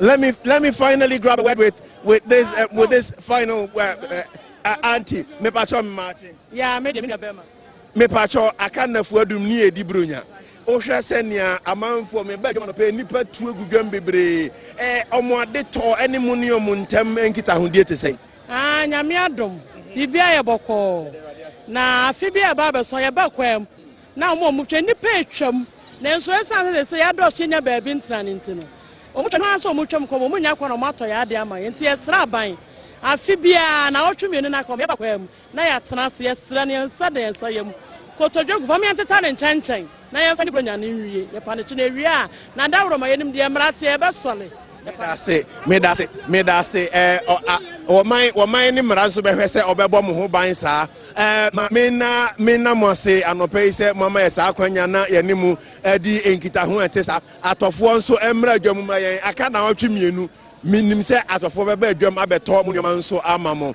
And finally, as before we hand over back to you in the studio, we're in the market, gauging consumer behavior, and a few people we've interacted with, especially on the part of the market women, they want access to remain on the street to sell. And then for those who are buying, it appears there is a certain struggle for good bargains. Some are saying, well, it is okay. Some are saying they're still making their way through that hustle to get some bargains to buy. This has been Keep an Eye, coming to you live from the Accra Central Business District on the Kojo Thompson Road in Tudu. This is Keep an Eye. Back to you in the studio if you can hear me. We definitely can hear you. Thank you, Alan. And that was Alan who came to us with sights and sounds from the Tudu market area. Charlie, this Christmas, I still stand by it. We can't jump. We have to be wild, Kaf. We have to be wild. Things are violence everywhere. So yeah, that sights and sounds from the Tudu market. So wow. Throwing it back to you and your the ladies. beautiful ladies. Mercy, yes. I mean, you saw your head. What are your thoughts on what's happening? I'm sorry, but I think we encourage lawlessness. If you go to the place now, you have no place to walk. You have no, as for parking, don't even think about parking. There's no space. And talking about the police are worrying as the police must ensure that there's some law and order. the whole pavements have been taken over. So again, it points to our lack of planning. We know that usually getting to Christmas, we have hustle and bustle, the marketplace and everything.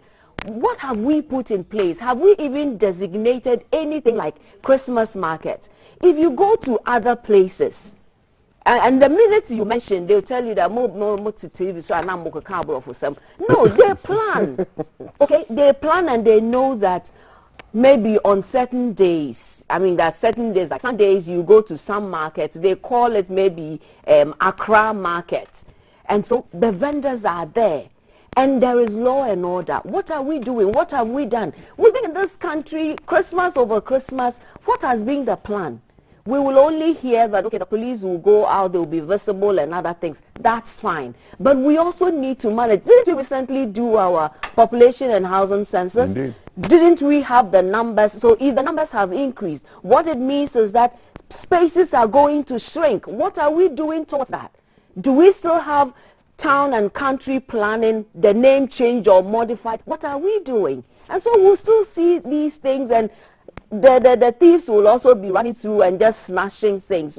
And then with COVID, please, we need to set up with Omicron or whatever the next name is going to be. We need to really be up and doing. Thanks, Mercy. Susan, the irony is that 2 days ago we got a report from around the Kimbo area, close to Accra City Hotel and Mervyn Peak, where the authorities have actually given the vendors permission to sell on the pavement in front of these hotels. Wow. And in front of the Octagon. I mean, this is the heart of Accra. Yeah. So they are actually legally allowed to sell on the pavement. They showed us a copy, a ticket that they paid. I think it's 20 cedis or whatever. So the authorities are actually even encouraging this kind of behavior. And taking money from people. From them. And what will happen is that Christmas will be over and they will not go. And the authorities will not know how to push them out. Because that's what we do. We encourage the lawlessness. And then when we think that if the lawlessness is for a little bit of time, then after that time is over, we cannot do anything about it. And that's why we have all sorts of things happen, and then we decide to court sympathy with it and our children and where we sleep. Look at all those kiosk villages by the motorway. Now the motorway, you have to stop to allow people to cross. Yeah, that's crazy. It is crazy. At 100 kilometers per hour. Yes, it's crazy. You know, because they have all those kiosk villages there, and they'll say that, where can we go? Where did they come from? They didn't just materialize and then start there, but it started with one person putting their kiosk there, one person. And this pavement thing, you know, and they come say, and they better really, they will find ways, and that is where your creativeness should come. Exactly. We should not encourage this kind of lawlessness. You go to the markets there, and like I said, there's no way to. I saw a skit, you know, one guy says, oh, when it is in December, then, you know, God made the trees and the seas and all sorts of things. But when it is December, the trees and the seas, they turn into human beings and they come to Accra. I agree with him. And add ghosts to it. Because all of a sudden, everybody is here. And you can't move. I mean, yesterday, between Shashi and Oponglo, the traffic was there the whole day. Usually, it is there in the morning for those going to work.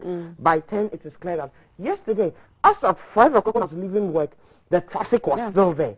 It was dead. And I asked the security guy, he says, it's been dead all morning. And that is how it has been the whole week. Thick cocoa, which doesn't... Yeah, I mean, it's amazing. Wow. And the traffic, so can you imagine how expensive it is to move your car? Because you think that, oh, this expensive petrol that you bought, it will take you from A to B. By the time you get halfway between A and B, your light is showing. I mean, it doesn't make sense. And we have leadership in this country who see this year after year and are not creative enough to do anything about it. Look. So lack of creativity, lack of innovation. Lack of thinking. There's no thinking going on. Look, you are in an era that you live in Sakumono. When I moved to Sakumono, the Spintex Road was such a lonely road. It was a business area, a factory. It was so scary to even pass there because nobody would pass there. In the last 15, 20 years, You've seen how it is. Estates. Yet every day the Spintex road is in the same. And we are not doing any expansion. We are not doing anything. And somebody come and tell me that year of roads. Look, my daughter is in Cape Coast. We have to go to Cape Coast. It is crazy. A lot of it is indiscipline. Now you have the policemen. It has reduced. But why should it take me 4 hours to get from here to Cape Coast? I went to Cape Coast school. The driver would take us to school, come back and take my father from work in town back home, all in one day, between 10 o'clock and 5 o'clock. Can you do that? Can you do that? And see, from traveling to A to B, when in the past it could be done in 1 hour, 2 hours maximum, you are doing the same thing in 4, 5 hours. And we didn't plan for it. We didn't think it. Are there any highways to think of in this country? Any highways? Can you think of one?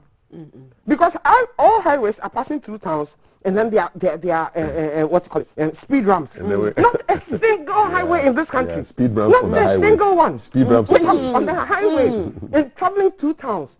And we sit here and we pride ourselves that and then somebody can say that they are on some magazine front because of what? I mean, it's mind-boggling. You sit down and you are sad. And when you hear the people speak like this, you find yourself wondering, hey, when will it change? That they will realize that being on the pavement is wrong. It's wrong. And that the authorities owe them a place that they should be, that is safe, safe from thieves, safe from diseases, they have a good sanitary conditions, so that we can walk there and buy our Christmas things. The authorities need to realize that during the Christmas period, if the population of Accra is 6 million or 8 million, during the December period, the population goes to 12 million. And that 12 million, how will we accommodate it? It has to be elastic enough so that it's comfortable. No, we don't want to think about it. And then we want to court sympathy, and then the politicians want to come and then blaze us with things that when we sit down, we don't feel. And you want to come and tell me that, the thing you put in my mouth is honey. When I know that the thing in my mouth is vinegar. But you want me to say that it's honey. Let me read a couple of messages for you, because someone is giving you and Mercy props, looking fantastic, doing the hard talk. He said, please calm down, don't blow up live. Everything shall be well. This is Bob Charles Agbonto in Dansuman. He's loving the breakfast show. He says, Cap and Valerie, he's enjoying the whole show. But he says, as for the e-levy, it must definitely stay. We need the cash. So now he's going to annoy you after calming you down. But he knew that he's got to calm down. But you see, the information minister says, listen, if we don't pass this e-levy through, we may go back to IMF. Please. What is the impact analysis that have been done? And are we also looking at the fact that on the average we have 1 million people in that industry? Are we considering demand and supply? If things go up, what happens? Are we looking at the real remittances and other things? Do we want to push people to go back to the cash system? Then what would have happened to all the investments that we put in? Digitalization. And mind you, it's the world is going cashless. Mind you, the world is going cashless. You go to some banks in other jurisdictions, you don't have to queue to pay your money. No. There's a machine. So you don't go spend so much time to... A lot of it's cashless. So so from the Gibbs time, before the digitalization with the lands commission and all those things, do we want to go back to the cash system? Because we had people keeping monies under their mattresses and getting bent, so but we've moved away from it. So you can't think for these issues. No, you see, we should be proactive, we should be creative, and it should be gradual. The percentage is too high. What was Uganda's percentage? What experiences did they? I mean, let's go to Cote d'Ivoire. Cote d'Ivoire is just here. What was their experience?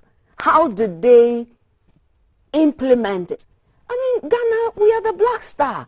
We ought to do better. Are we saying that without this we can't do anything?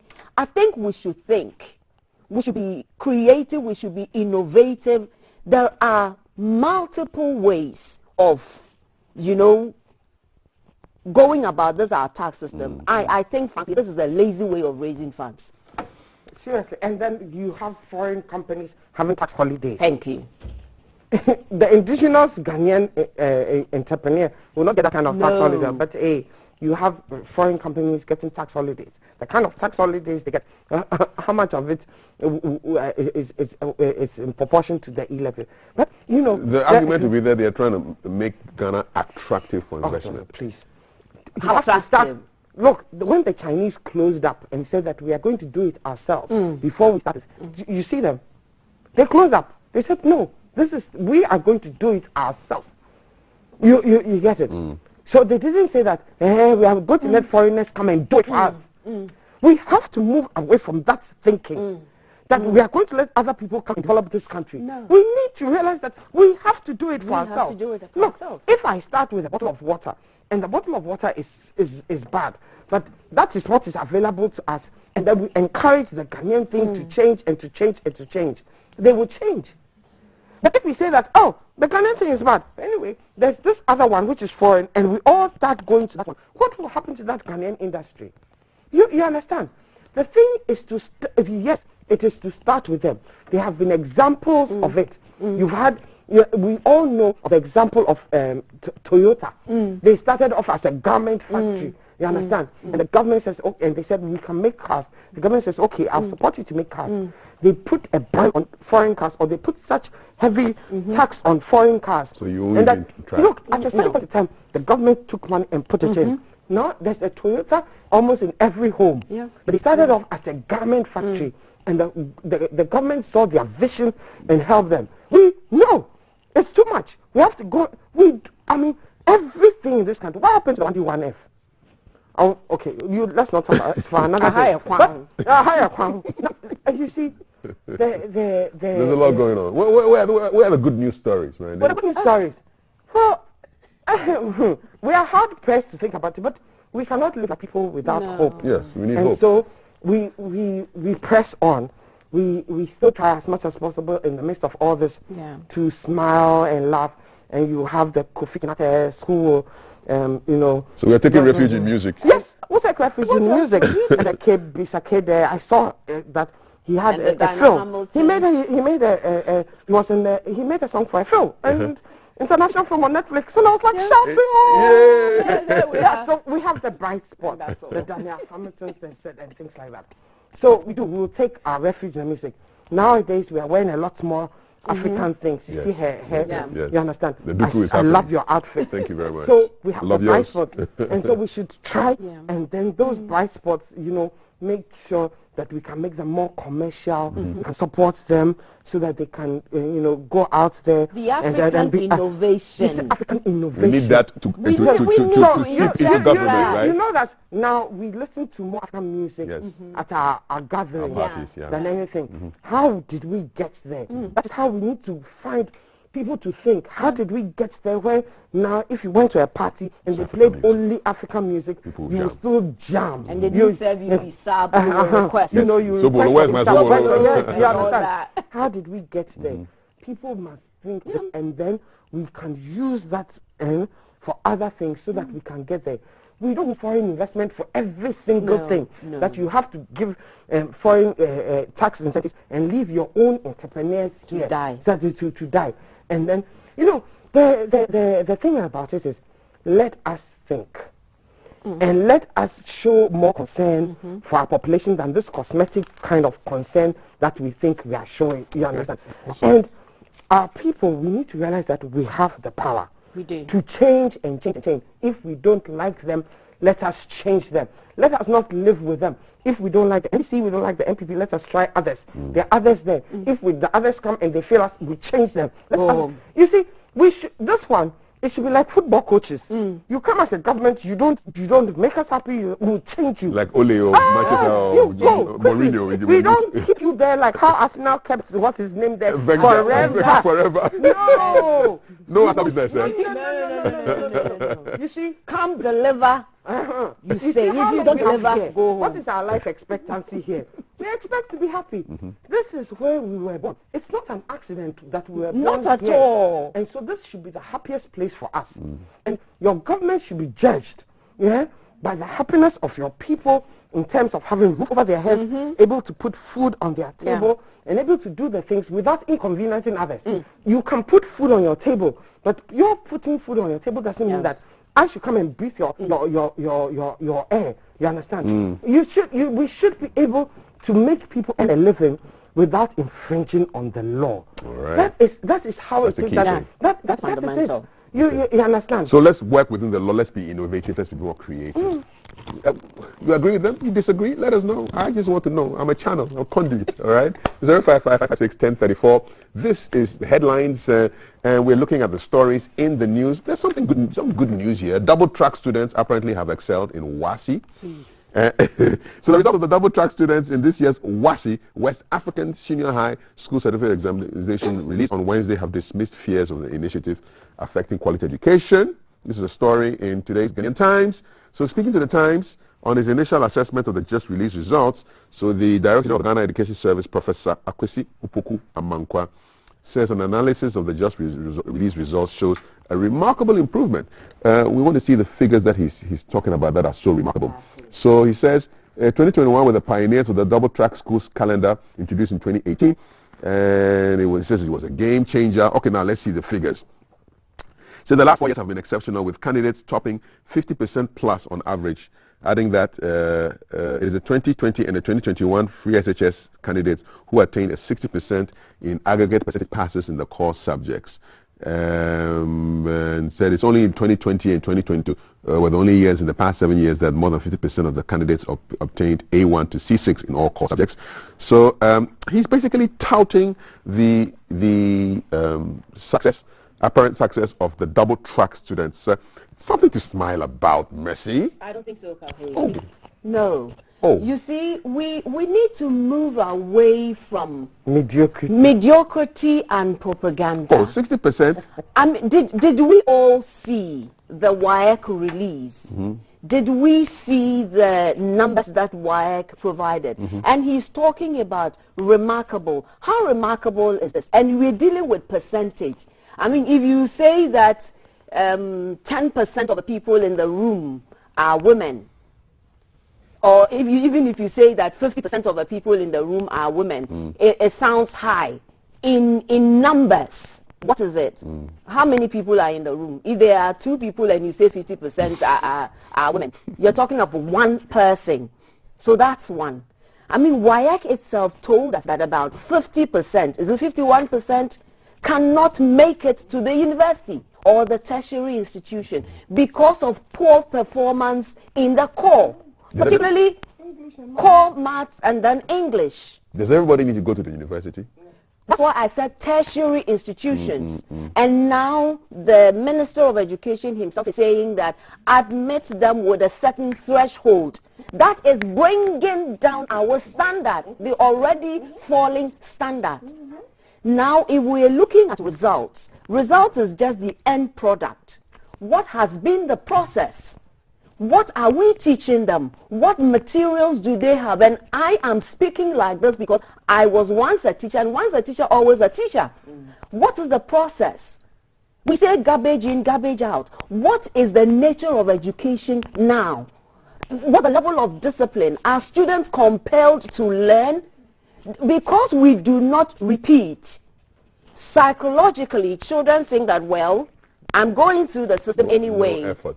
There's no effort. Whatever I come out with, it's for me. What's the big idea behind not repeating students? What's the big idea? The scholarship is for 3 years. So if you are a repeater, there's no scholarship for you. The scholarship for the free SHS is fixed. And so if you go beyond the scholarship, the parents will have to pay. No, parents are not supposed to pay because of the policy. So then what happens? And what is the, I mean, let's look at, I mean, infrastructure is something else, but let's look at contact hours. Let's look at the materials that children have to use. Because parents are not supposed to buy, the school provides, or government provides. What is the availability? What is there? So this is what is happening. See our unruly behavior, and then again look at the exam malpractice. So if children go through, because there were a lot of malpractices. So if we go through malpractice and get results, what are we talking about? It is not performance. It is sneaked in. Your performance is not your real, it's not a reflection of your ability. It is a reflection of what are results, some results held or upheld. Yeah, some will not see the results at all. So rather than, trying to paint a certain picture that makes us look good, let's be objective. This is our country. These are our children who are supposed to be the human resource capital of this country. If they're not well developed, you know what that means? Look at the population and this is our workforce. This is our workforce. So whatever we are putting in means that 3-6 years from now, these are going to be the material to be employed. And I tell you, the people who are coming out now, when you employ them, you will have to teach, retrain, rehabilitate everything before they are able to deliver. So what it means is that there's a mismatch. These are the things, these are the critical things we need to look at. Okay. And the kind of education we are implementing now, it is not parent, teachers, government. No. It is government implementing whatever it thinks it wants to do without inputs. The force feeding that Susan was talking about. We can't get anywhere with this. Susan, I know you are raring and dying to just take a piece of this pie. But I will go to Valerie to keep an eye and I will come back. Okay, it's a promise. Yes. All right, I know you are itching. Valerie, tell them violence is all over the place. Right? We are going back for more violence. There's more violence on the table. This time we're going to Jay. The Accra to motorway. So, yes. Yeah, she said that. So, she said something about that. Yeah. So a couple of weeks we went to the Accra to motorway. There are some shanty towns that have cropped up. Not just shanty towns, loads of huge piles of garbage. We went back there and then I'm going to call for the video now. So when we went back there, this is how it looked like when we went to we visited some of the shanty towns along the Accra to motorway stretch. So we're going to go for that video now, see what it looks like. When we come back, Jay is on the ground and then we're going to feel and see exactly what it looks like now a few weeks after we've been there. So here's the video of what it looked like when we went there. Is the encroachment of shanty towns. Despite efforts by authorities to destroy these buildings with the alacrity with which they spring up, there are still a number of dwellings and slums that spring up, and if care is not taken, may lead to a humanitarian crisis in the near future. So this morning I'm at Trasacco, a site we don't get to see. Now, we're all aware that for Trasacco, there is noted for its plush and ostentatious buildings, where the rich in Ghana stay and all that. All these metaphors are attributed to them. But this is the side which is hiding behind the glitz and the glamour. So this area is also known as Trasacco. So this is a shanty town just behind Trasacco, and so I'll be speaking to a few residents, and some of the problems they have been facing. For instance, if there's a fire outbreak, for instance, it can just race through the entire area. There's also problems of population and overcrowding, and there's also a lack of resources. Right, so that was what, that's the side of Trasacco that you don't see, but that side is also called Trasacco. It's a shanty town that has sprung up across the Accra to motorway. So Jay is currently there now, and he brings us a report. Let's see if things are better or worse. Jay, good morning. What's up?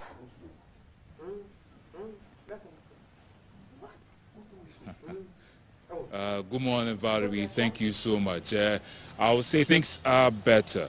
This morning, like you rightly said, I'm back here just to investigate. You know, we're getting to 100 days of hashtag GTV Breakfast, so we're just doing a little bit of retrospect, going back to see what we've done previously and seeing whether we are getting results or not. For instance, yesterday when we went back to Asalam Down, we didn't see any effort that had been made to fix up the bridge. But this time over here, I'm glad to say the shanty town has been cleared. You know, the number of lawless activities that occur on the motorway, for instance, illegal U-turns, the tricycles, also known as aboboyas, but thankfully the law has been passed, so they are not able to use the motorway. Then we have these shanty towns that keep cropping up, encroaching on the motorway. So this morning, from my previous report, you can tell there were a number of dwellings here, but now if you look in the vicinity, you can tell they've cleared all of them.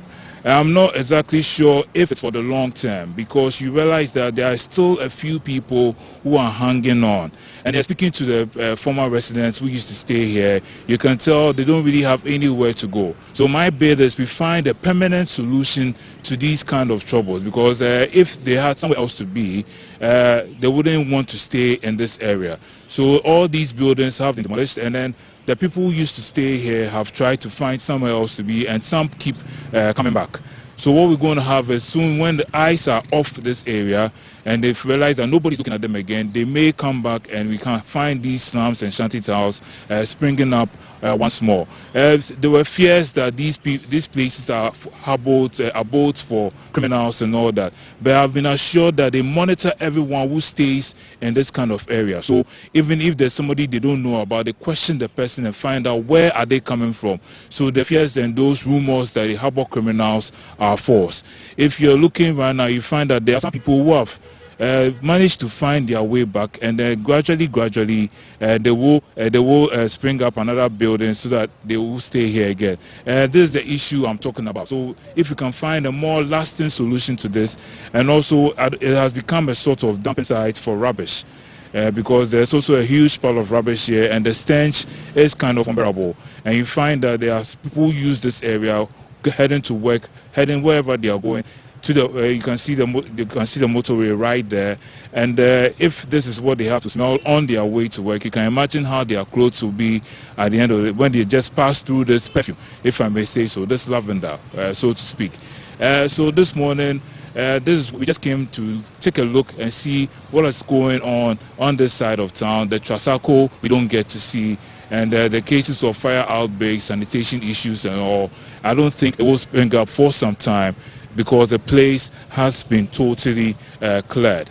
So this is what I can report from the Tema motorway. And as a side note, I just want to say how the motorway has become a sort of like a normal road now, owing to the amount of traffic that you see on it. I don't know if that's how the motorway was planned, if that's how it was supposed to be, but that's how it is now. I don't know if it's because of the Christmas season, but this is what we are facing now. So I dread my trip back to the office owing to the traffic, but hey, I will make it eventually. So my name is Jay Gabra, reporting for hashtag GTV Breakfast. Back to you, Val, in the studio.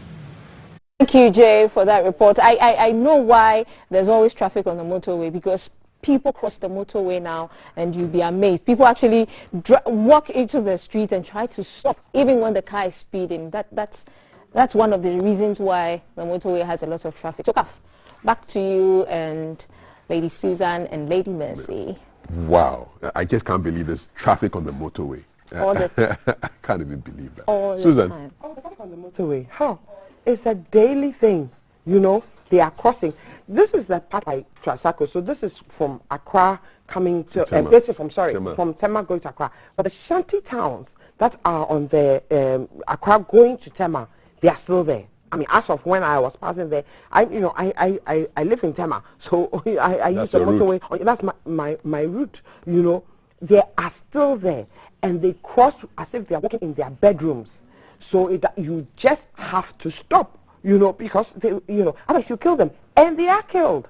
You know. Yes, they contribute to the accident statistics that you are so high in this country, because they are killed, and yet they don't learn that lesson because they are Ghanaians, and so they still cross the road like they are walking in their bedrooms. Sometimes in the night they're wearing dark clothes and they are crossing, and you know, the lawlessness in this country. Look, on a radio station, I heard one minister, I cannot recollect his name, that promising us that by the end of the year, the motorway will be expanded and then there will be flyovers on the motorway. I was like, does this man take us for fools? But you see, they do take us for fools because we keep voting for them. They come and they say these things, nice, nice, nice, and we vote for them. And so they are like, oh, these people, they are daft. They are stupid. We can come and say anything to them and they will vote for us.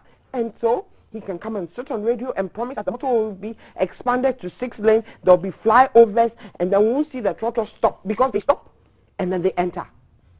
Yes, on the motorway? Yes, on the motorway. They stop and they enter. Bus stop. Then you stop on the motorway. All the time. And they do illegal U-turns and there are illegal entries into the motorway. I mean, it's such a hazard. I mean, you just thank God when you cross it on a daily basis. You haven't hit anybody. You haven't hit anybody and nobody has hit you and things like that. And so when there's an accident also on the motorway, you can be on the motorway for 4 hours. It's amazing. And you are burning fuel and you are burning your time. I mean, is that the way we should spend our time? 4 hours of your life you will never get back. Sitting at one place. Paying fuel for it. And paying fuel for it. Look, the indiscipline in this country. Let's come to the topic at hand, the examination. Examination, you see, it's part of the short-sightedness of this country to think that people have passed their exam, so the system is working. I mean, really? You have to give it years. Those products that you put on the market, those products, are they quality products? Do they survive time? It's the fact that you've done a nice pen at the end of your thing means that, all of a sudden. But what if the pen goes out to the market and can't write? And that is what it is. That those products that you think that, they've passed. One, we don't know how they passed. Whether they passed by chew and pour, which we do a lot in this country, because I see it. I teach, so I know. And anything that Mercy said is on point. They're chewing at the level to teach. What level do you teach at? I used to teach master's level. You understand? They chew at master's level? Oh, Lordy. You can come, you can come and you put a principle down. If another person comes and changes the structure of that principle a little, they are confused. Oh, you didn't teach us this. And sometimes you're like, but the basic principle is this. So if they twist it like this, this is how you're supposed to apply it. It's on a daily basis. Those are the kind of products even we had without the double track. Now we have double track people because they passed exam. All of a sudden, they are good candidates. Let us go 5, 10 down this thing. When they have finished the university, let us say, because if they don't have the good foundation, our universities are also overflowing and overchoked. Nobody is going to take time to ensure that you are such a good product to put on the market. So this one that they are sitting, and they are 60%. Do they know? It's so deceptive. But they do know. But they will come and do the political talk and come and give us those figures. There are schools in the Upper East and Upper West region where they had 0 passes. 0. Nobody passed.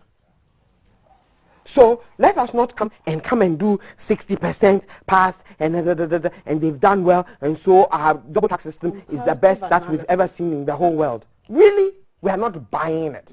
At all. So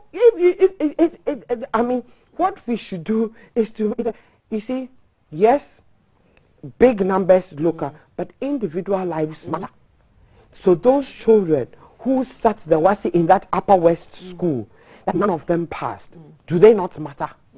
I just think, what happens if a school has a 0 pass rate? What does that mean? And you see, one thing, apart from that, and she touched it, instead of us building the 2% who are excellent, instead of building the 2% who are the 98% to come up to the 2% who are excellent, what we want to do is to bring the 98% down to the 2%, and so that we say that is good.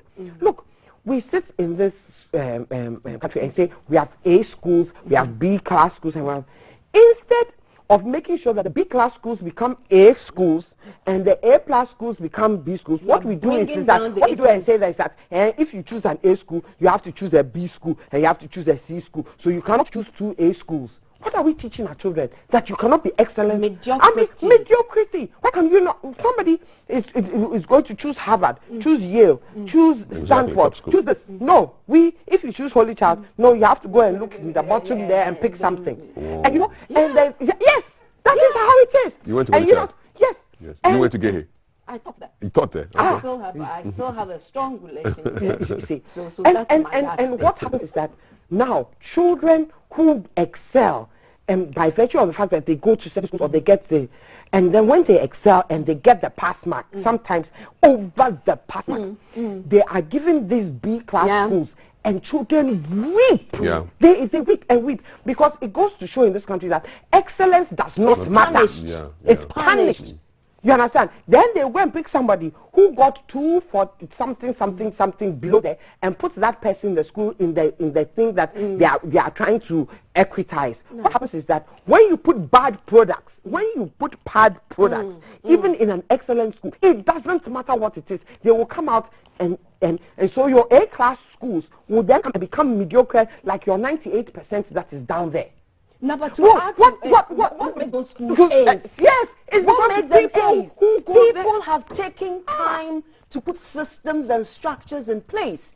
People are committed to it. They have a tradition, they have a culture, and they sustain it, they uphold it. Not just the school, but products of the school are mandated.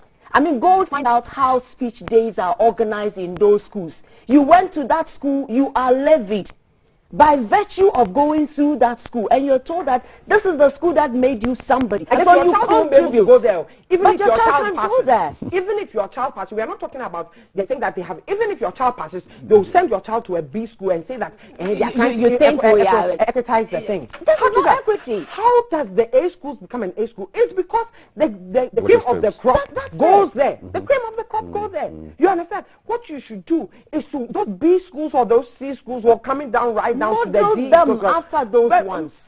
And make sure that they come up so that it doesn't matter whether you go to the B school or whatever, you still get a good education. Not send the children down because the lessons that we are teaching our children, you know something, and the corruption. Yesterday we are talking about corruption, something. What happens is that this child then gets a B school and is weeping. Then the father gets a call from somebody in the computer room and says, "Oh, your child got this school. I can change sure you it. Want to go you sure this? Okay, come and give me 4,000 CDs, and it will be done.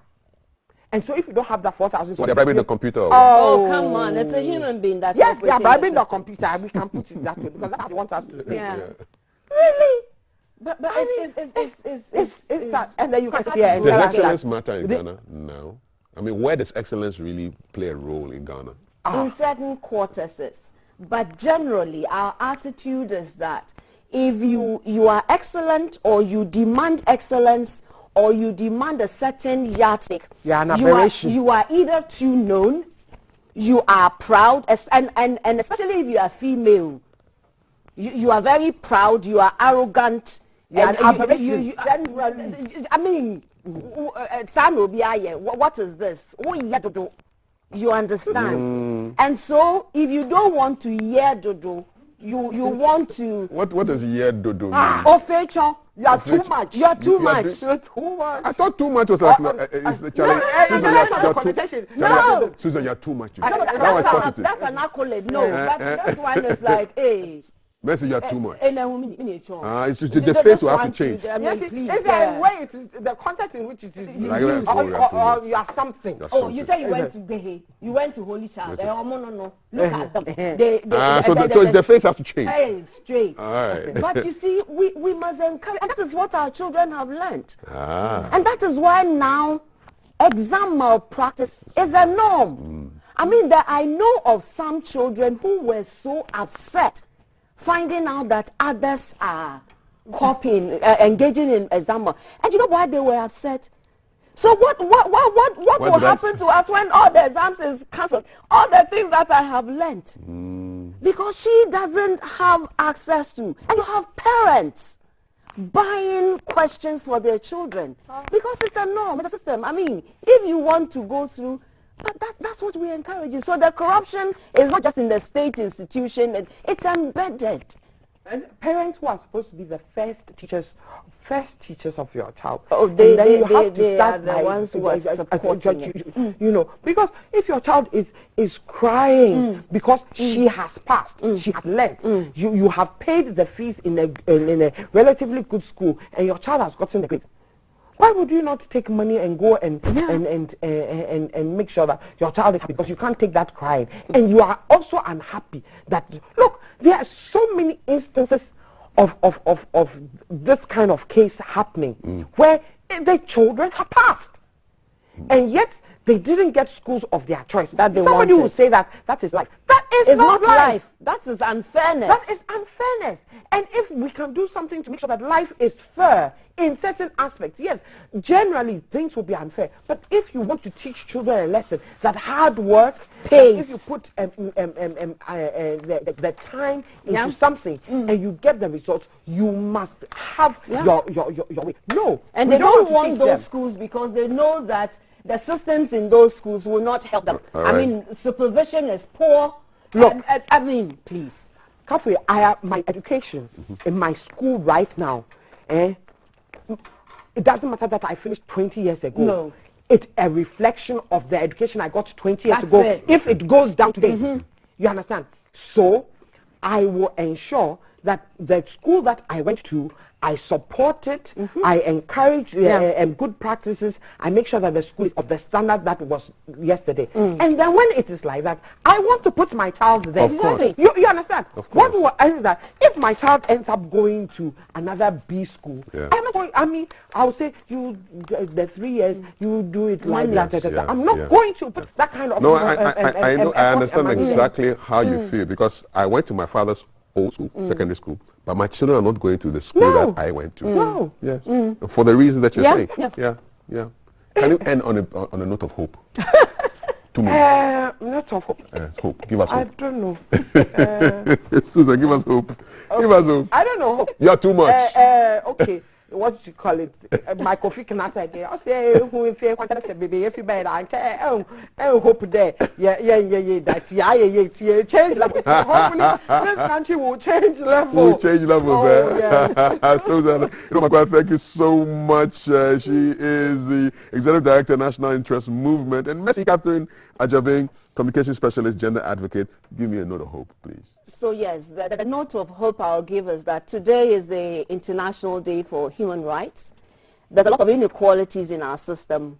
We all have a responsibility to work to ensure that these inequalities are addressed. And the world is a better place for all of us, especially our children. All right. We have a youth bulge in this country, youth bulge. We need to put things in place so that they would want to stay in this country and give up their best. Okay, awesome. And so that's the note of hope I want to give. I'm not allowing you to go right now. We're going to take a quick break. We'll come back and take calls from people who just want to express, free their minds on the issue. So you stay with us. This is hashtag GT Breakfast. Don't go anywhere. Live from GBC Studio 1, this is the Breakfast Show.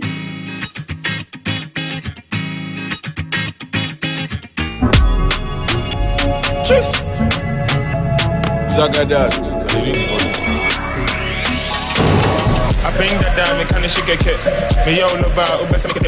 Live from GBC Studio 1, this is the Breakfast Show.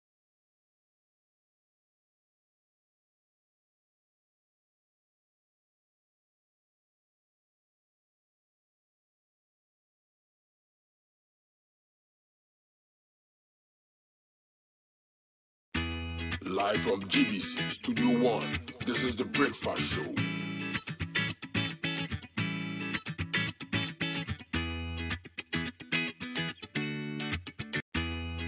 from GBC Studio 1, this is the Breakfast Show.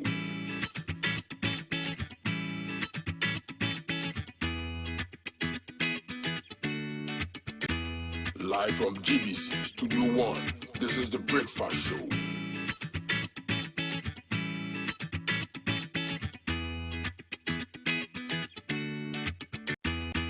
Live from GBC Studio 1, this is the Breakfast Show.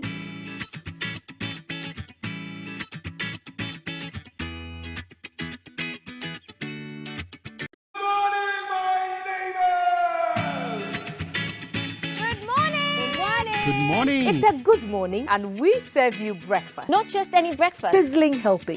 And there's much more on offer on GTV Breakfast. So what's your pleasure than Votras here at that time of the morning? You want it served buffet style, complimentary breakfast? On-site restaurant. Or room service? We've got you covered. From Monday to Friday at 6 a.m. With a trusted team. So never skip breakfast. On GTV Breakfast.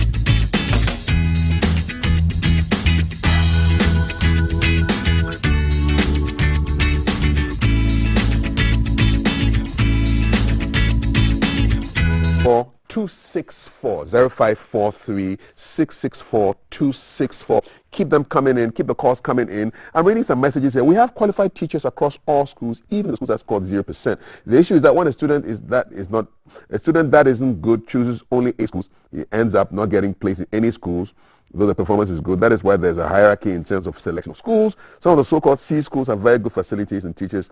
They just don't get good students. You don't agree? Hello. So they should take the good students who passed, who chose the A schools, and put them there, and then if the C school is that good, look, there are some children who would not dare choose in an A school because they know their level. Yeah. You understand? And they'll choose the C schools. If they choose the C schools and they pass for the C schools, take them there and let them enjoy the facilities there, and make sure that C school is very good. And the next time, come and join the A schools. Let's expand the A schools if that is the case. If a C school is so good, why is it a C school? Why is it not in an A school? Good. And Let it come there. We must also accept that the levels of performances. There are some children whose performance is such that if you place, and this is where true education comes in, if you place them with others whose levels are below them, you are slowing down that exceptional student. Okay. You understand? All right. I get you. 054 366 4264 is the telephone number for you to give us your views on what we've been discussing so far. The WASI results, the anti-corruption drive, the e-levy. These are big issues. Apparently, an Ishaiso MP has reported to the police. Has been put before court over some traffic offences. Dr. Stephen Amwa in the grips of the law for some traffic offences. There are issues to do with very high death rates on our roads. Motorcycles alone killing almost 44%. So migrants using children to beg for arms will be deported, says Ms. Dapar, Cecilia Dapar. Let us know what your thoughts are. 054 366 4264. I'll read a couple more messages while we get the calls coming in. I believe if we have at least 40% of the Ghanaian population thinking the way these ladies are thinking, will make a headway. And not crunching from Koforidwa, telling you guys, ladies, that basically you are too much. Thank you. In a positive way. We are too much. All right. And more messages. I would have easily gotten, I disagree with your panelists on the school placement. There are students who walked miles and still made straight A's. It's always good to mix excellent students with the poor ones to motivate them well enough. If you want excellent students to be the ones going to the Holy Coast and the Gay Haze, are you not practicing a caste system? I would have easily gotten admission, but my dad wasn't an old student. They told him that in his face. My dad had never seen the fall of secondary school before. He wrote his O-levels as a private candidate. Did he pass? That is what it says. Did he pass? I'm not saying that just take old students, their children, even if they don't pass. No. Did he pass? If he passed, then and he was entitled to be there. It has nothing to do that, you know. And we're not saying fill the schools with we are saying fill the place with students that pass. Exactly. And if an old student's child passes, gives them the opportunity to be there. And we're not saying don't mix good students with others to challenge them. We're saying that certain systems and processes have been put in place to create these schools you call A schools. Okay. So just take those same systems and apply them elsewhere. Okay. Model it so that we have a lot of these A schools rather than wanting to bring down the standard. But did I hear you say the minister says beggars, what do you call it? Migrants who are begging children will be deported. Yes. What happened to the Beggars and Destitute Act of 1969? Which makes it illegal for you to give arms to people. That you can be arrested. Are we implementing it? So arrest the givers? Yes. Okay. All right. We're very reminded. That's what encourages them to stay there anyway. It's a business now. Okay. So clamp down on that business. Clamp down. All right. Okay. Good. So there's a question here that I would like you to get your exercise your minds on. So they've done some research to show that marriages of uneducated couples last longer than those of the Who did that educated. research? I saw that somewhere. Who did that research? Where? You disagree completely, yeah? No, yeah. Is there a research? What was the sample? Yeah. What was the sample? I mean, this is science. Let's talk about it. What was the research? When was it done? Where? What was the sample? Because, like I said, if we say 60%, it's a huge number. But if we are in terms of, I mean, what do you call it? Raw figures. So yes, there are some cases where, in the past, marriages of people who were not really educated stayed on because they endured abuse. They didn't have to question anything, do anything, and so that was fine. In this day and age, where there's COVID, where there's STDs, where there's so many things, where you must be able to educate your female children, your girl child. If somebody is advocating that a girl child must be educated, it means, and I've told you that in our system, if you are intelligent, if you're smart, if you're knowledgeable, and you are unfortunate to be a female, it means that you are not submissive. Is that where this research comes from? We have a case of a 5-year-old girl being defiled by a 51-year-old man and a teacher here in Mamobi. Wow.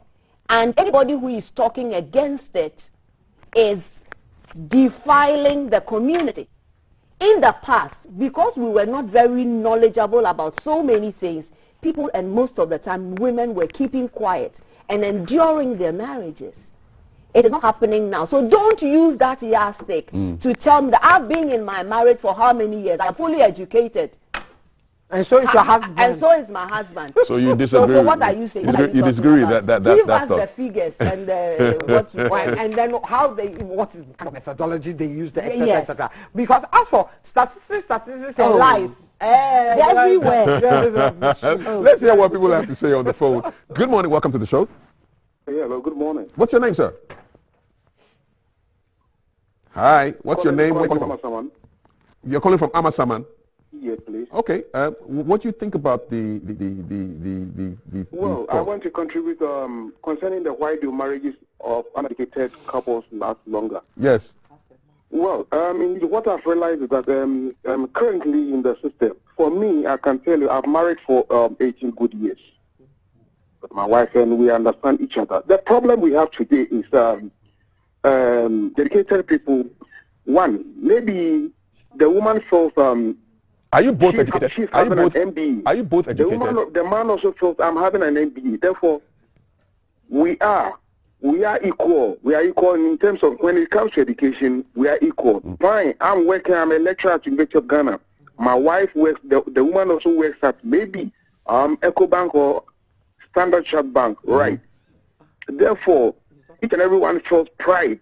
Pride is what is killing our marriages in the system. Because my late grandma married my late grandpa. They were together for the past 80 years.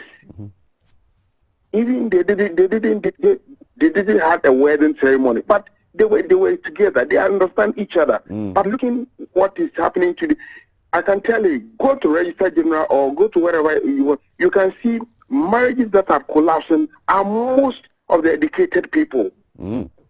But when you go to the real, the people, they understand each other. But the educated people, their marriages are collapsing. Really? So I think I agree with the one who said the uneducated people marriage lasts longer than the educated ones. Because pride so you is think what killing our marriages now. Pride.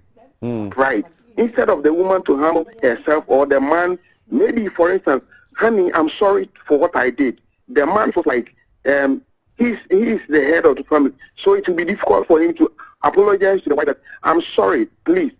That is the problem we are facing today. All right. Well, thank you very much for your thoughts from Amasaman. Yes. Thank you. Good day. 054-366-4264. Would like to hear from you, and then I'll get some responses from Susan and Mercy, who are doing a lot here. You're too much, both of you, positively. All right, so keep them coming in. I'd like to hear from you. We're looking at marriages. So generally, those who, couples who are uneducated or unschooled, not literate, do they have longer marriages than couples who have gone to school in the formal system? You want to say something? Yes. Another thing is, you see, we place a premium on marriage, that if you are not a married woman, you are incomplete. And it has been part of our socialization for long. The many females and women who are coming now are making a choice. To be married that if I have to get married and forgo my dreams, decide not to be employed, I'm educated, but once I get married, I will be so saddled with so many things, then I don't want to marry. But if she's pressured by her family to get married, she gets there and she sees that these things are in my way, she will opt out. Okay. Please stay. Don't opt out. I'm going to the phone line. 0543-664-264. Good morning. Good morning. Or you opted out. Hello. I'm Douglas and I'm calling from Akani. Give me Vim. Tell me, what do you think of the topic? So I think I side with the research because what I've realized is that most of the people, as the caller before me said, one, for a marriage to succeed, you need understanding and respecting each other's views. And so the woman might think, okay, yeah, maybe she's educated than the man, so yes. So when we come to the house, like she still thinks that she's educated than the husband, so that respect is not there. Or the man might also think that, yes, I'm the head of the family, so if I do something which is wrong, I don't have to apologize, or I have authority, and then no one challenges my authority in the house. When it happens that way, nothing goes or nothing comes. So when it happens, there are disagreements, and then no one begins to respect each other's views, and then it ends in breakups. But if you look at the uneducated people or those in the rural areas, even though yes, they offend each other, but later they understand each other, they apologize, and they come back. Is that not a big generalization? One challenge that we have also. People who are educated also say sorry. Oh? And they mean it. You see. Thank you, by the way. Thank you, Susan. I think that it's with the proliferation of information and things like that, we are seeing these divorce rates and things like that. And we think that, oh, there's the educated people who are listening. Look, the people, uneducated people, are also getting divorced. And all the time. And sometimes they are the ones most likely to pick up like a cutlass and hit each other on the head. When you hear a lot of the stories where a man has killed his wife and a man has bent his wife because 5 CDs chop money, etc., etc. It is not the educated people. And those stories are all over all the time. So let us not get fixated that if you are educated, then there's pride. There are a lot of educated people who say sorry, who are humble. Let's not generalize generalize it. You understand? I mean, but the thing about it is, you know, the way they are talking is as if it's an educated man and an uneducated woman or educated. They're talking about uneducated couples. So both that of means them. both of them. And the thing about it is that if you're an educated man and you go and take an uneducated woman and she decides to diss you, it's more painful. Because you're I would rather take the dissing from somebody who is educated. An educated man, I can take an uneducated woman, and then she uses my friends to deal with you. Let me go to the phone lines. Let me go to the phone lines. Hello, good morning. Welcome to the show, GTV Breakfast. Hello, you're gone. You're gone. Please come back. Please come back. Please come back and let us know. His number is 0543-664-264. 264 0543 664 264. Still to come, emergency wedding. Still to come, the Christmas vibe is about to invade the studio. And still to come, your messages. But I want to hear your thoughts on this. 0543 664 264. Good morning. We got you. Hello. Hello. Good morning. Ago. Hello. Good morning. Good morning. How are you? What's your name? Where are you calling from? What's your view? Your line is faint a little bit. Well, I can hear you loud and clear. What's your mind? What's on your mind? Yeah, I would like to contribute. What I would say is that, you know, uneducated couples and educated couples go through the same problems that each and everyone goes through. You understand? The uneducated couples are humble because most of the times the women depend on their husbands. And then most of the times they are being supported by their family. When any problem arises, they are spoken to. But with educated, most of the times they feel that we have our qualifications. If any problem arises, if we break the marriage, I have my qualification, I will work and survive. And most of the times, those of us who are educated, when we are getting married, we don't consult. Because a woman or a man, every family has a problem. Sometimes when you are going into the marriage, we need to consult. There are families when you get into, they have a problem. They don't respect. Most of the women don't respect men. So when you are going into marriage, you need to consult. What is respect? I am married a person. How do you define respect? Yes, please. I consulted. Okay. Yes, respect is that a woman should respect the husband. The husband should respect the woman. What is respect? Does she have to send you every morning? Does she have to bring you hot water in the morning to bath? Does she have to bow when she says hello? What is your definition of respect? Yes. No, not bow when I said. A woman, you know, because of the economic problems that we have, every woman, I'm a Christian, every woman should have been a housewife. Oh, okay, you want to be at home cooking for you, giving you sex left, right, and center? The man will go and work. Yes, the woman will go and work. You're about to be visited by this woman. The proceeds at home, and then look after the family. You understand? So now, boss, is your wife a housewife? Now when we are doing that, the woman will want the man also to cook. Yes. The woman should be a housewife. Is your wife a housewife? But because of the economic problem, we are. You said? Is your wife a housewife? I'm not getting you there. All right. Well, I think my wife is not a housewife. Oh, okay. All right. The economic problem. But for economic reasons, she cannot be a housewife. Okay. All right. Well, thanks a lot. I think I need to get responses from Mercy and Susan. Have Mercy on him, Mercy. No, He says, but for economic issues, every woman should have been a housewife. You see, and that is why we are where we are as a country. I had a chorus of wows on my right. And that's why we are where we are as a country. Because we still haven't come to the realization that development is for both genders, according to our constitution. And so if you are both productive, it pushes you forward. That's why we cannot compare ourselves with those in the Scandinavian countries, because they believe it to the extent that men enjoy paternity leave.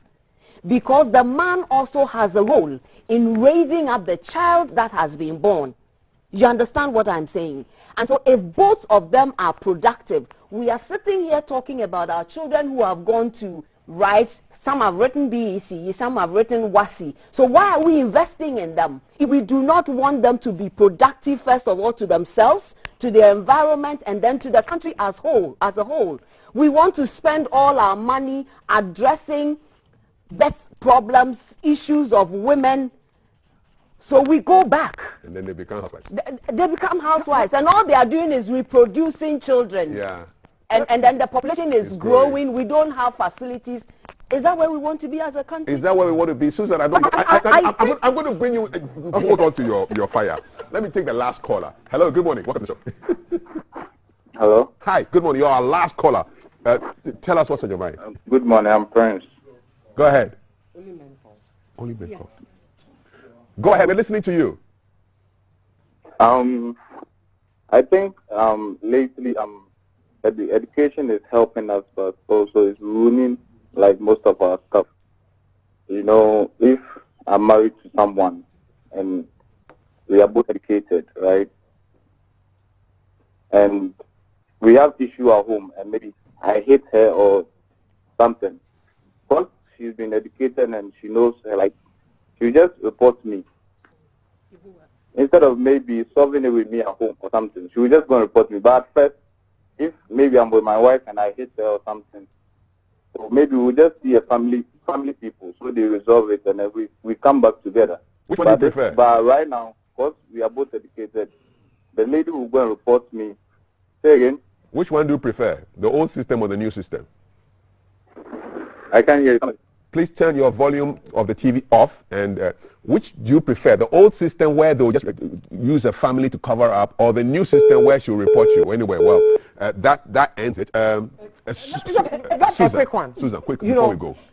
I take exception to the fact that he says housewife, because do you know what it takes to be a housewife? The kind of management that goes on. Well, my mother was one, I know. Some CEOs don't even have that level of management. Your nurse, your cook, and it is everything. because we disregard housewives. That is why, otherwise you should be paying her for being in the home and making sure that your home is clean, children are fed, you are fed, she's managing that small chop money that you're giving her, the kind of food she's putting down there. It's not that kind of chop money that you give her. And that we degrade housewives and think that, yes, she's a housewife, so she's nothing. I mean, we have, look, if you want to stay at home, sometimes I look at it and I say, hey, it is better for me to go and sit in the office, because just staying at home during the time, yes, combining the two, and then you realize that yes, housewives deserve all the respect they can get. But you see, the men that we are talking about, pardon me, but it's as if they live in a different era, the dinosaur era. They are dinosaurs. You understand? We have moved from this era where women should be educated because they bring a lot to the table. And that we have seen even that educated women take better care of their home and better care of their children's health, etc., etc. So if you are an educated man, you should be looking for an educated woman, because So you agree that the divorce rate may not be substantially different between educated and... Do you know that the uneducated men are usually more likely to be polygamous? So if Adwa is worrying him, he's then going to Efia and then go to Abna and go to Yamansa. So he's all over the place. With the educated one, unfortunately, if you're eating a bank, it's only a bank that you have. So the side chicks may help, but they may not help. But the issue is that with the uneducated people, they tend to be polygamous. So education over uneducated. I would take education all the time. And there's no difference in the happiness. Go for an educated woman. Because if an uneducated woman disses you, I'm sorry. You are gone. I say Susan Eduamakwa, Executive Director for the National Interest Movement, and Mercy Catherine, Ajabi Communication Specialist and Gender Advocate. You ladies are too much. Thank you so much. Thank you for I wish you a beautiful weekend. Thank you, Catherine. So it's 8:53, and this last This whole week, I've been listening to the sounds of angels. Anytime I go to what Shangri-La to have my meal at GBC. Little did I know that those angels will be coming here. So they're going to be coming pretty soon. And if you see a man in white shoes and a white uniform, there's only one thing. It's a Navy man. And the Army is here with us, Armed Forces. And music. You stay with us, don't go anywhere. This is GTV Breakfast.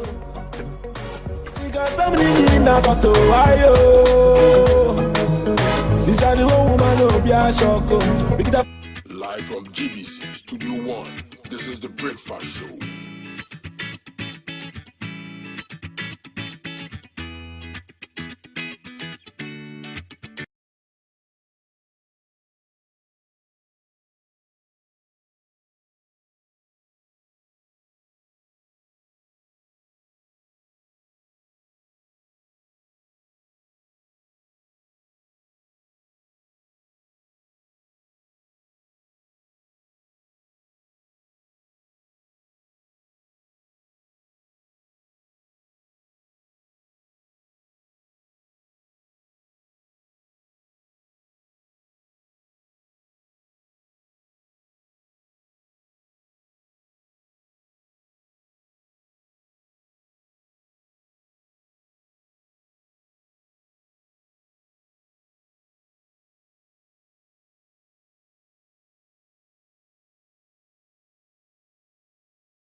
Live from GBC Studio 1, this is the Breakfast Show.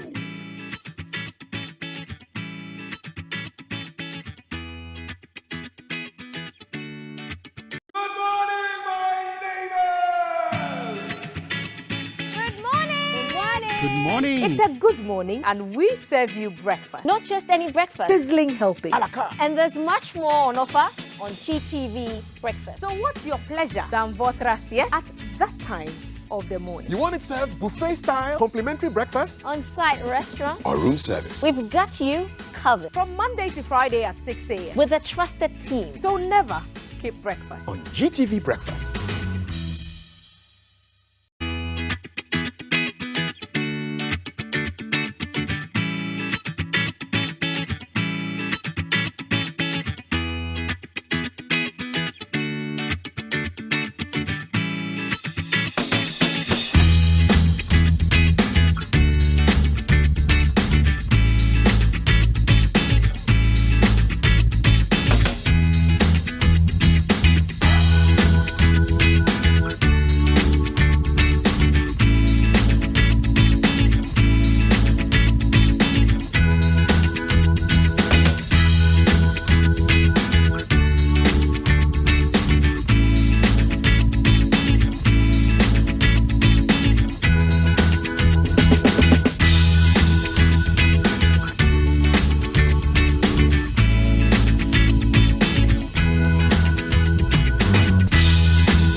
Good morning, my neighbors. Good morning. Good morning, everyone. Good morning. It's a good morning, and we serve you breakfast. Not just any breakfast. Sizzling healthy. Yeah,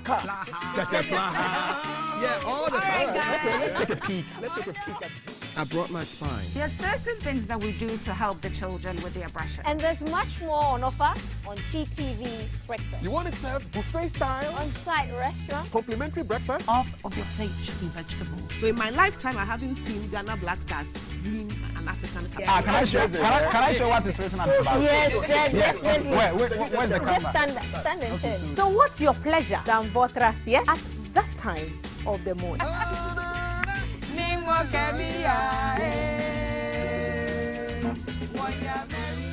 So never skip breakfast. On GTV Breakfast. From Monday to Friday at 6 a.m. We've got you covered with a trusted team.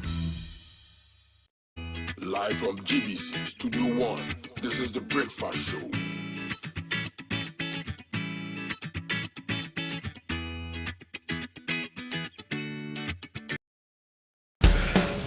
Are you ready? It's heat hot, and we are serving you breakfast. A la carte. It's a brand new packaged breakfast served on GTV, our style, keeping you on track and updated on news, making the headlines, how to navigate traffic. What's up with the weather? Your health check, getting you up to speed on lifestyle, sports, word of showbiz, what's hot and what's not. It's our date in the morning just for you, with the team you can trust. It's breakfast, weekdays at 6 a.m. Don't be late. Live from GBC Studio 1, this is the Breakfast Show.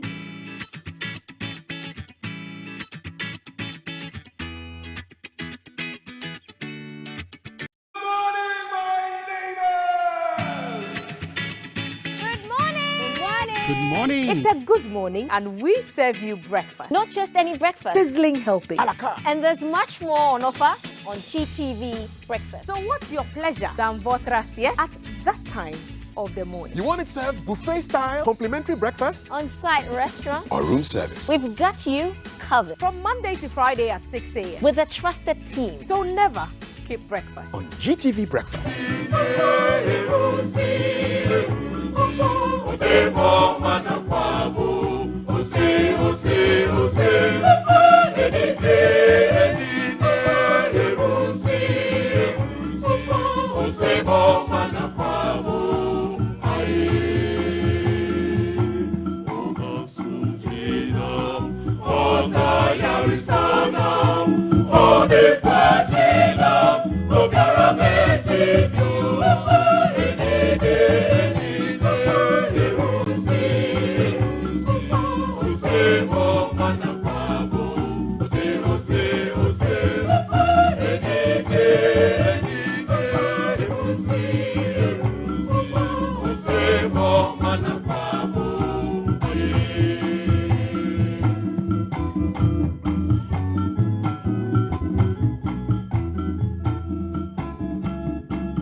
Happy birthday,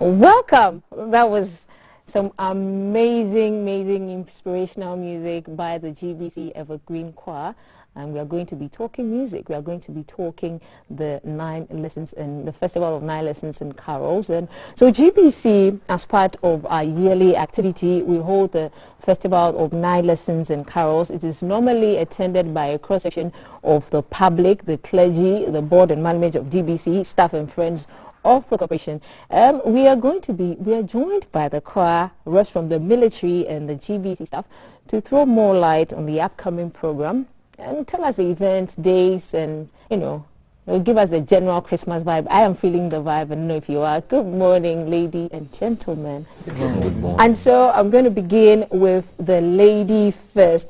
Consolatrix Hezwa is the head of religious broadcast department here at GBC, and then I have on my immediate left, I have Reverend Naval Captain Paul Ejijan. He's the Director of Religious Affairs, Ghana Armed Forces. And then I have Reverend Lieutenant Benjamin Otuo Echampong. He's the chaplain, GMPC Burma Camp. That's the Methodist Church inside Burma Camp. Methodist Presby inside the Burma Camp. So welcome. Thank you. That was beautiful music by the GBC. Kudos, guys. I'm going to start with you, Auntie Con. So that's how we call her here at GBC. Why is there a need for us to hold the Festival of 9 Lessons and Carol every year? It's very important we hold the Festival of 9 Lessons and Carols every year because it is a Christian thing, I should say, and the church has its calendar that it follows. You know, in the olden days, on Christmas Eve, the church, I beg your pardon, members of the church or converts were visiting pubs and other things. And so the church thought it wise, if we are commemorating the birth of Jesus, then something should be in place so that it keeps the faithful together and push them into the mode of Christmas. And that was how this thing started. And so, GBC, we know we care for every aspect of our society without leaving the religious aspect. And so we find it very important to hold this festival where, as you rightly introduced, we bring our publics, staff, the people we work with together, and then we push ourselves into the Christmas mode. I'm going to go to you now. How should I call you? How should I address you? Captain?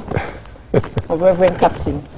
How should I? Well, Naval Captain Ejijan. Naval Captain Ejijan. Yeah. So I'll stick to that. Naval Captain Ejijan. And so tell us the general atmosphere for this year's events and how your outfit is partnering GBC and what the public should expect from the 9 Lessons and Carols.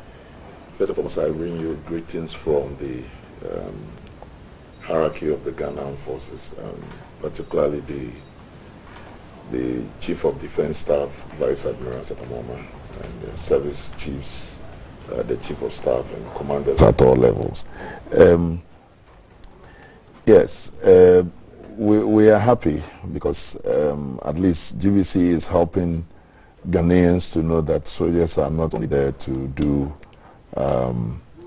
the giddy thing or maybe harass people around, but to also let the public know that we are very religious. And I have always been saying that if you want to get the best religious person in Ghana, come to the Ghana Armed Forces. You have arguments about that, but that is the truth. Yes, because everything we do is based on scripture, you know.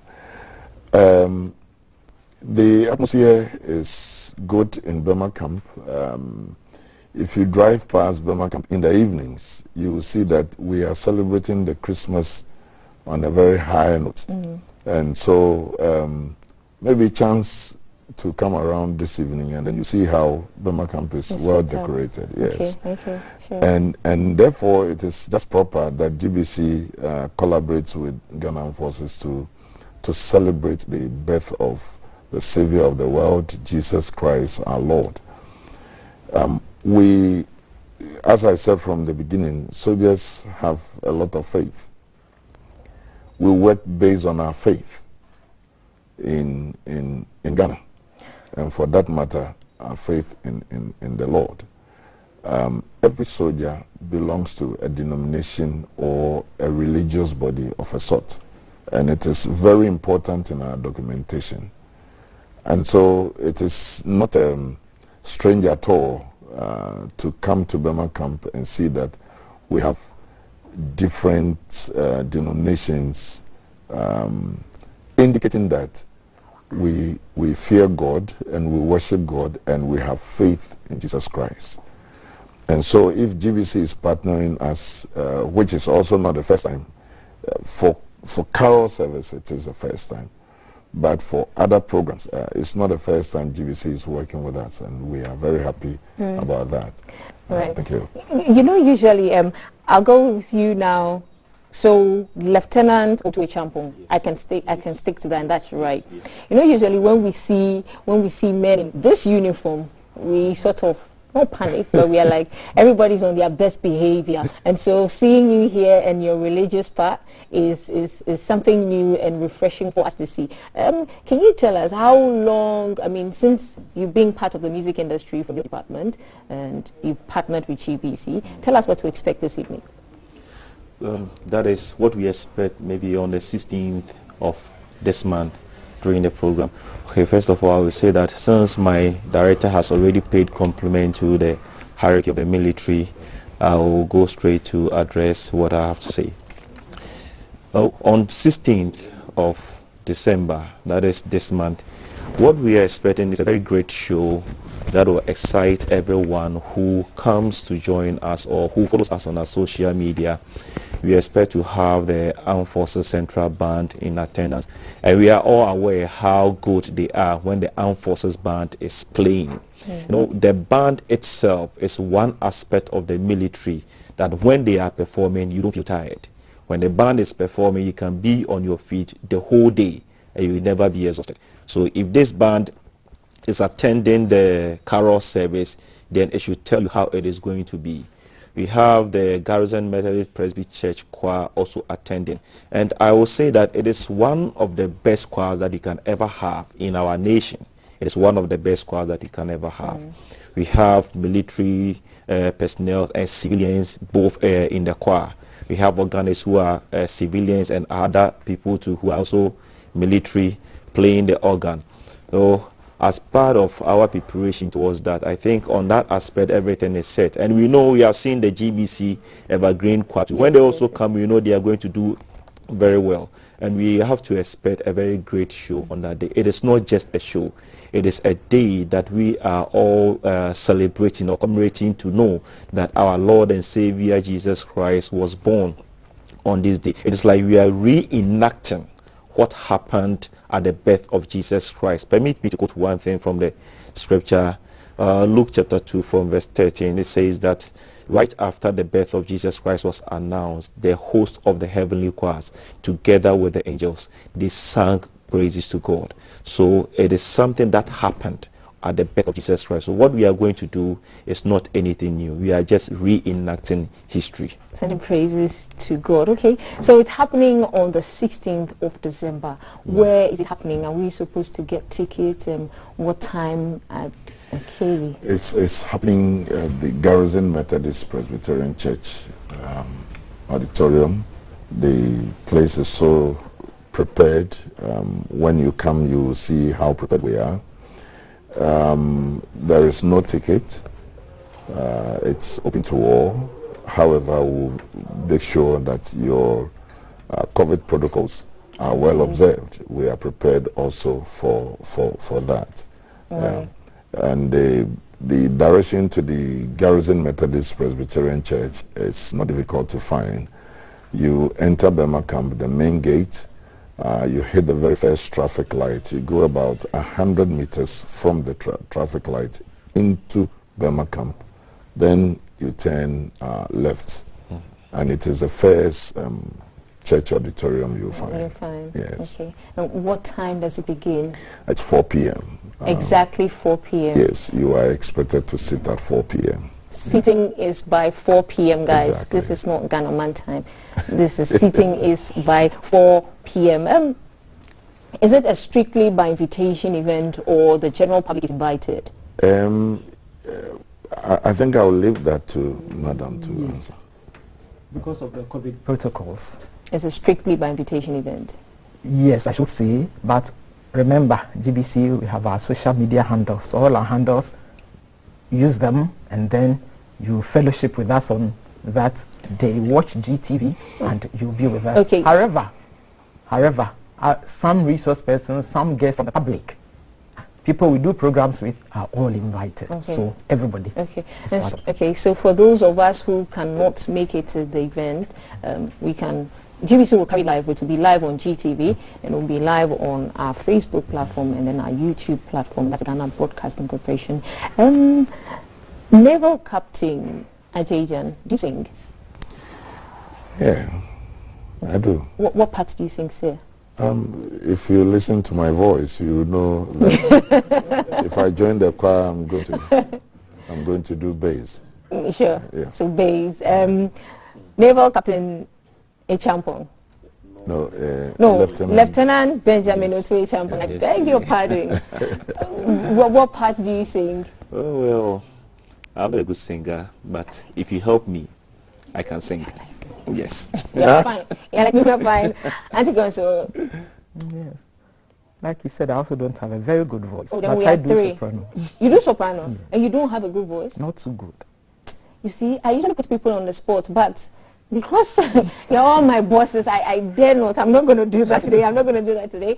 But we do promise you that the GVC Evergreen Choir will celebrate us again and give us some amazing music to look forward to. The event is happening.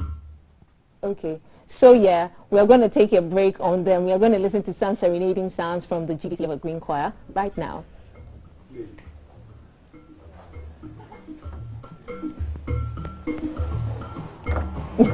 I'm going to put you on the spot. So I say, eh? Don't do that.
Mama,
Has a drink filled with malt. Every day he has a drink filled with malt and milk. Every day he has a drink filled with malt, milk, and cocoa. Every day he needs the nutritious goodness of Milo.